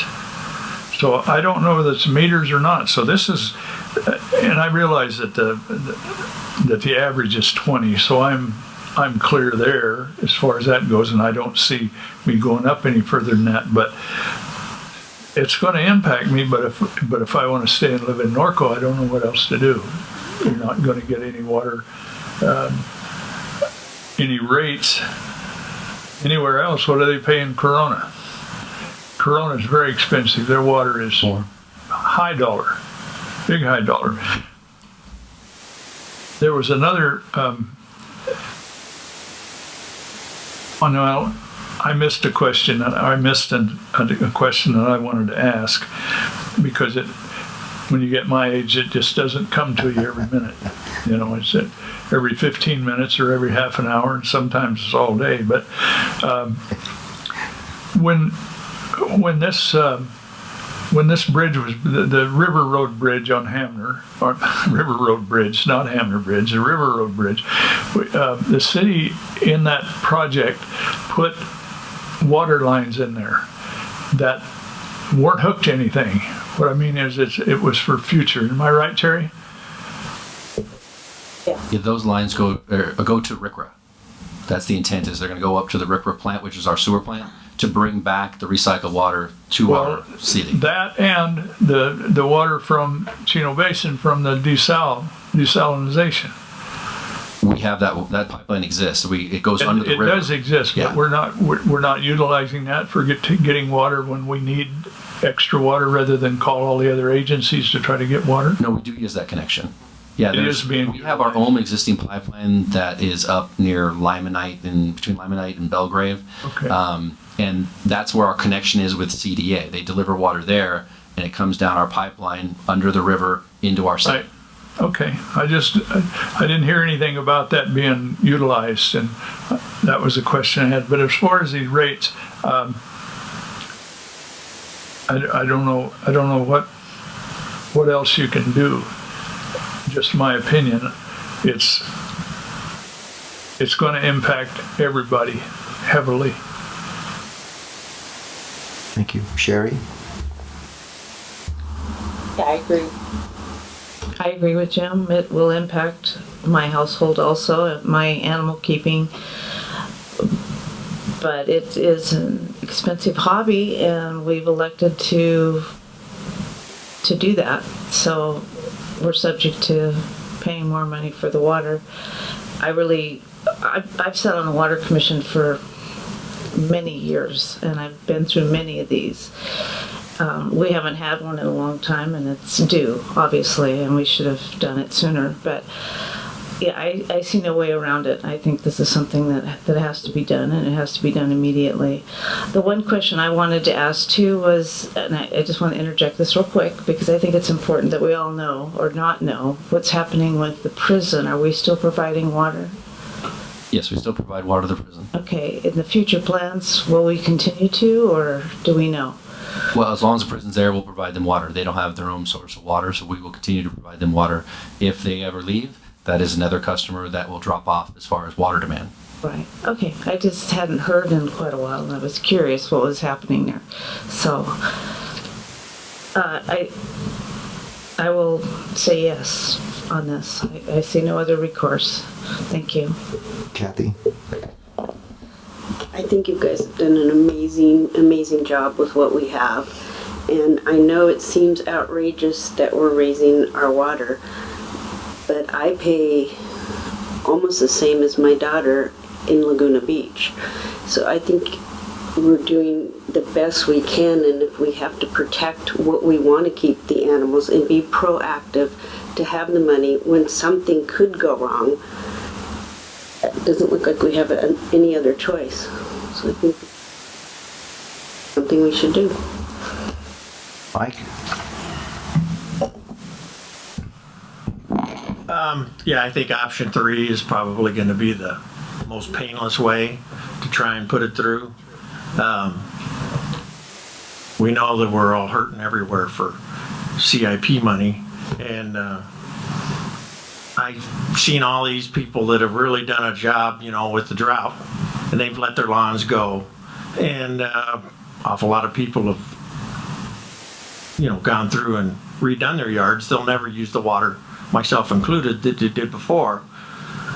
I hate to see this come at a time before these people that have just let their properties go have a chance to start watering again, and I fear that even with option 3, we'll never see those lawns green again, and that really hurts property values and doesn't help the beauty of our town in some of the older sections, whether it's whether it's east or west of the freeway.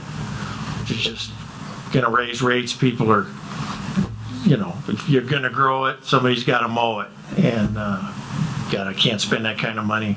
So, and with this election, the fear that their economy's gonna tank again, option 3 is the only way to do it painlessly as possible. Good job on that. Bill? I'm going to agree with the rest of the commission on their comments. I fully agree with everything that they have said. Just one point of reference here. Looking at the increases, my cost of my hay fluctuates more than the cost of this water increase is going to be on a monthly basis. Cost of buying feed is a lot of times is based on what the cost of production is, which is a major cost is water. And we're having to have feed shipped in from all over and even out of state. So the small dollar amount right now, and I truthfully don't like any increases because I'm on a fixed income myself, but darn it, we have these kinds of costs, and if you're going to keep what we're doing, we're going to have to do it. Option 3 seems to be the most logical. Berwin? Yeah, I agree with the commission members over there. We're on a fixed income too, and we've been down to 1 horse for the last 3 years, but we quit watering our yard totally last year when the water reduction came. And but it's funny, my water bill hardly ever changes anything. It pretty much stays the same. My concern is that it's going to impact some of our senior residents. I really worry about all of that and everything, but if we got to have it, we got to have it. So this is probably the easiest way to go, this option 3. Thank you. Robin? I'm in favor of option 3 as well. We do need to also remember that when we're talking about this from an economic standpoint too, and I think sometimes we get caught up in the couple of dollars and the emotion of the issue, but we're providing a public good and we're trying to do it at the best expense that we can. And so the rate study is good, and I think you guys have worked hard on it, obviously.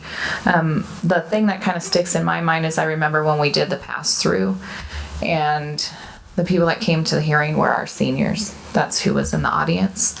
And so I do want to make sure that the program that's in place is functioning and can support that need. Because even when we came today, I was thinking of the people that were in the audience when we did the pass-through. And that's who we're going to see in the audience again at the next 218 hearing. So I want to make sure that those things are in place and that staff's working on those programs so that we can have supports for our seniors. And otherwise, as a resident, I agree with Chad that we've kicked this can down the road for too many times when we get notices that there's a water main break when they're trying to put out a fire. That's a huge issue for me. It's a public safety issue, and it's because we haven't had the money and haven't been taking care of our infrastructure. And I feel like it's almost gotten to the point where we let it deteriorate so much that it's actually costing us more right now to fix this stuff than if we would have dealt with it and maybe had little increases back in the day. So it's long overdue. It's going to hurt a little bit, I think, to start with, but hopefully we're making decisions that down the road, this is going to be a better impact for people in the future, and that we're making decisions not based on $5 right now or $5 in 2 years. We're making decisions based on where is Norco going to be in 10 years? Are we leaving it better for the people in 10 years than it is right now? So, thank you. Ted, any comments? I agree with the Streets and Shells Utility Commission. I sat on there when we did the last water increase, and that was our goal then, is to make sure it wasn't a shocked increase. It was done over the 18-month period, so we did then. I choose scenario 3 is probably our best bet. I don't want to see us incur any more debt than we have in the city. I don't want to pay for something that's only going to last 5 years and cost us over 30 years worth of time. We're already doing that up in the hills. We talk about our old infrastructure. I live in the newer part of town, and we just had a water break there. Those homes, that road and pipe is probably less than, it's probably 10, 12 years up in Waffle Wild Horse. Somewhere around there. And, we've had 2 breaks up there already, so it's just not the old town, but that's infrastructure is breaking down. I look at this, though, when I see the increase, and I know we have to do it, it is part of our strategic plan that we have to cover our infrastructure, which I think we are doing here. But I also look at the other part of this thing and saying we're going to have an increase in water and the cost. And I know this is another deal, but we're also going to be looking at farther down the road trying to do a possible sales tax increase. And you have to ask yourself, how much is too much? How much can we absorb? I don't want to kick this can down the road anymore, and we're playing catch up like a lot of other cities. But eventually, we do have to ask the residents, and that's why I say on the 218 hearing, I hope staff has all their ducks in a row, because those questions are going to be asked. I'm going to support this, but with the understanding that you got to answer the questions just like you did here, and it's open and transparent with them. Thank you. Greg? Well, thank you for the report. I know you put a lot of work into it. That was a long time coming. A couple of concerns that were brought up. Andy, I'd like staff to, make sure that we're secure with however we can help the seniors on this. And I'll challenge you, knowing what we're up against, that no matter how small it is, I think we should come forward with some type of incentive for animal keeping. Even if it's just a token, that it's an outreach, to me that's fundamental. We don't have any choices here. That I'll support your option 3. I guess it all comes down to you have 7,000 customers and the costs keep going up, and those 7,000 customers approximately have to bear those increases in cost. There's only, if you don't want to raise rates, there's only one other solution to pay for this, and you know what it is, that you need a larger customer base, and I don't think anybody here would support that. So that's the only way you could afford this, to pay for this, is you need more customers or more wells. Okay, so. I don't have a well. Good job. Mayor Pro Tem, if I may add something here, the revised rate structure that we have in place, where 46% of the revenue is based on fixed rate and 54% is based on variable rate. In many respects, that actually addresses the issue of animal keeping, because if we didn't do that rate structure and we maintained what we had before, then those who are using water to provide to the animals would be paying more. So this revision in rate structure does actually encourage that is an incentive there. Well, then I would ask you to spin it that way and highlight it. Bullet Okay? point number one. Right. I want to see it as a bullet, Andy. All right? Okay. So I'm going to ask the commission, I need a vote and a formal recommendation to make to council. Commissioners, can I get a motion, please? On your microphone, please. Make a motion that we, You can do it. She's got to hear you. do we say that we accept it or that we? I think a motion would be approved to recommend scenario 3 for approval to the city council. Would that be appropriate? I'll second it. There we go. Okay. Commissioners Turpin, Aye. Walker, Aye. Burt, Aye. Vice Chair Thompson, Yes. Chair Naylor. Aye. Motion carries. Okay, so now I turn to city council. Do we accept the recommendation of the Streets and Trails Commission? Call for a motion to act upon that. Anybody want to make a motion to accept 3, which is a recommendation? I make a motion to accept option 3. Yeah. This So is, can we make that motion to accept it, or do we have to go to council?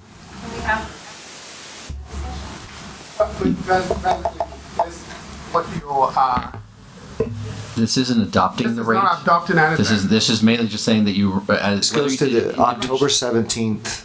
We will actually bring this item for council discussion and authorization on October 19th. That's where you're officially but not even adopting. You're basically just authorizing at that time To put it on the agenda. put it on the agenda for December 7th, issue the public 218 notice, and that is where you'll actually make the decision at that time whether you actually officially adopt the rate. This is just to get a consensus, whether you call it a voter consensus, to allow us to actually prepare this 218 notice. So All right, I you make a accept motion the to rate. put this on the agenda for October 17th.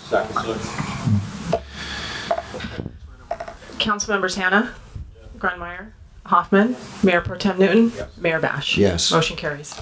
Any other business? Yes. Yes. I just need to get the other 2 items. I just want to take them separately in case there was any All right. objection to one. The second item is the fire protection increase. So we reviewed that item. That was page 27.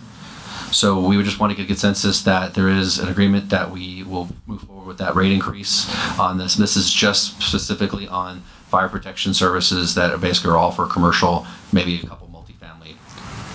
So can we ask for a recommendation from Streets and Trails? Can I get a motion, please? If not, I will so move that we go with the recommendation of staff on the fire prevention, what was that? Fire protection service. Fire protection services. I'll second. Commissioners Turpin, Aye. Walker, Aye. Burt, Vice Chair Thompson, Yes. Chair Naylor. Aye. Motion carries. I make a motion that we put this item on the agenda for October 17th. Council members Hannah, Grunmeyer, Hoffman, Mayor Pro Tem Newton, Mayor Bash. Yes. Motion carries. And the last item I'd like to talk about is the drought conservation program, where we talked about the surcharges. I'd like to get an understanding if there's a general consensus whether or not the proposed drought surcharge that we've added to the existing structure, which is page 30, which is here, whether or not there's a consensus whether or not we want to bring this forward, because we're going to add this to the 218 notice at this time. What is the recommendation of those Streets and Trails? Is there one? I'll make a motion to not recommend this to move forward. I'll second it. Commissioners Turpin, No. Walker, Aye. Burt. I don't want It's a no vote. to. Aye or a yes? Aye. Yes vote. Vice Chair Thompson, Yes, not to go forward. Chair Naylor. No. What's the vote count? We have 2 no votes, 3 yes votes. Motion carries. So they have not made a recommendation to bring this forward. I bring it back to council. Does council want to make a motion to put this on the agenda on October 17th?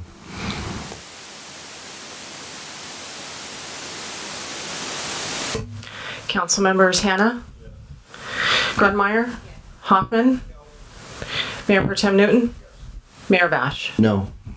Motion carries.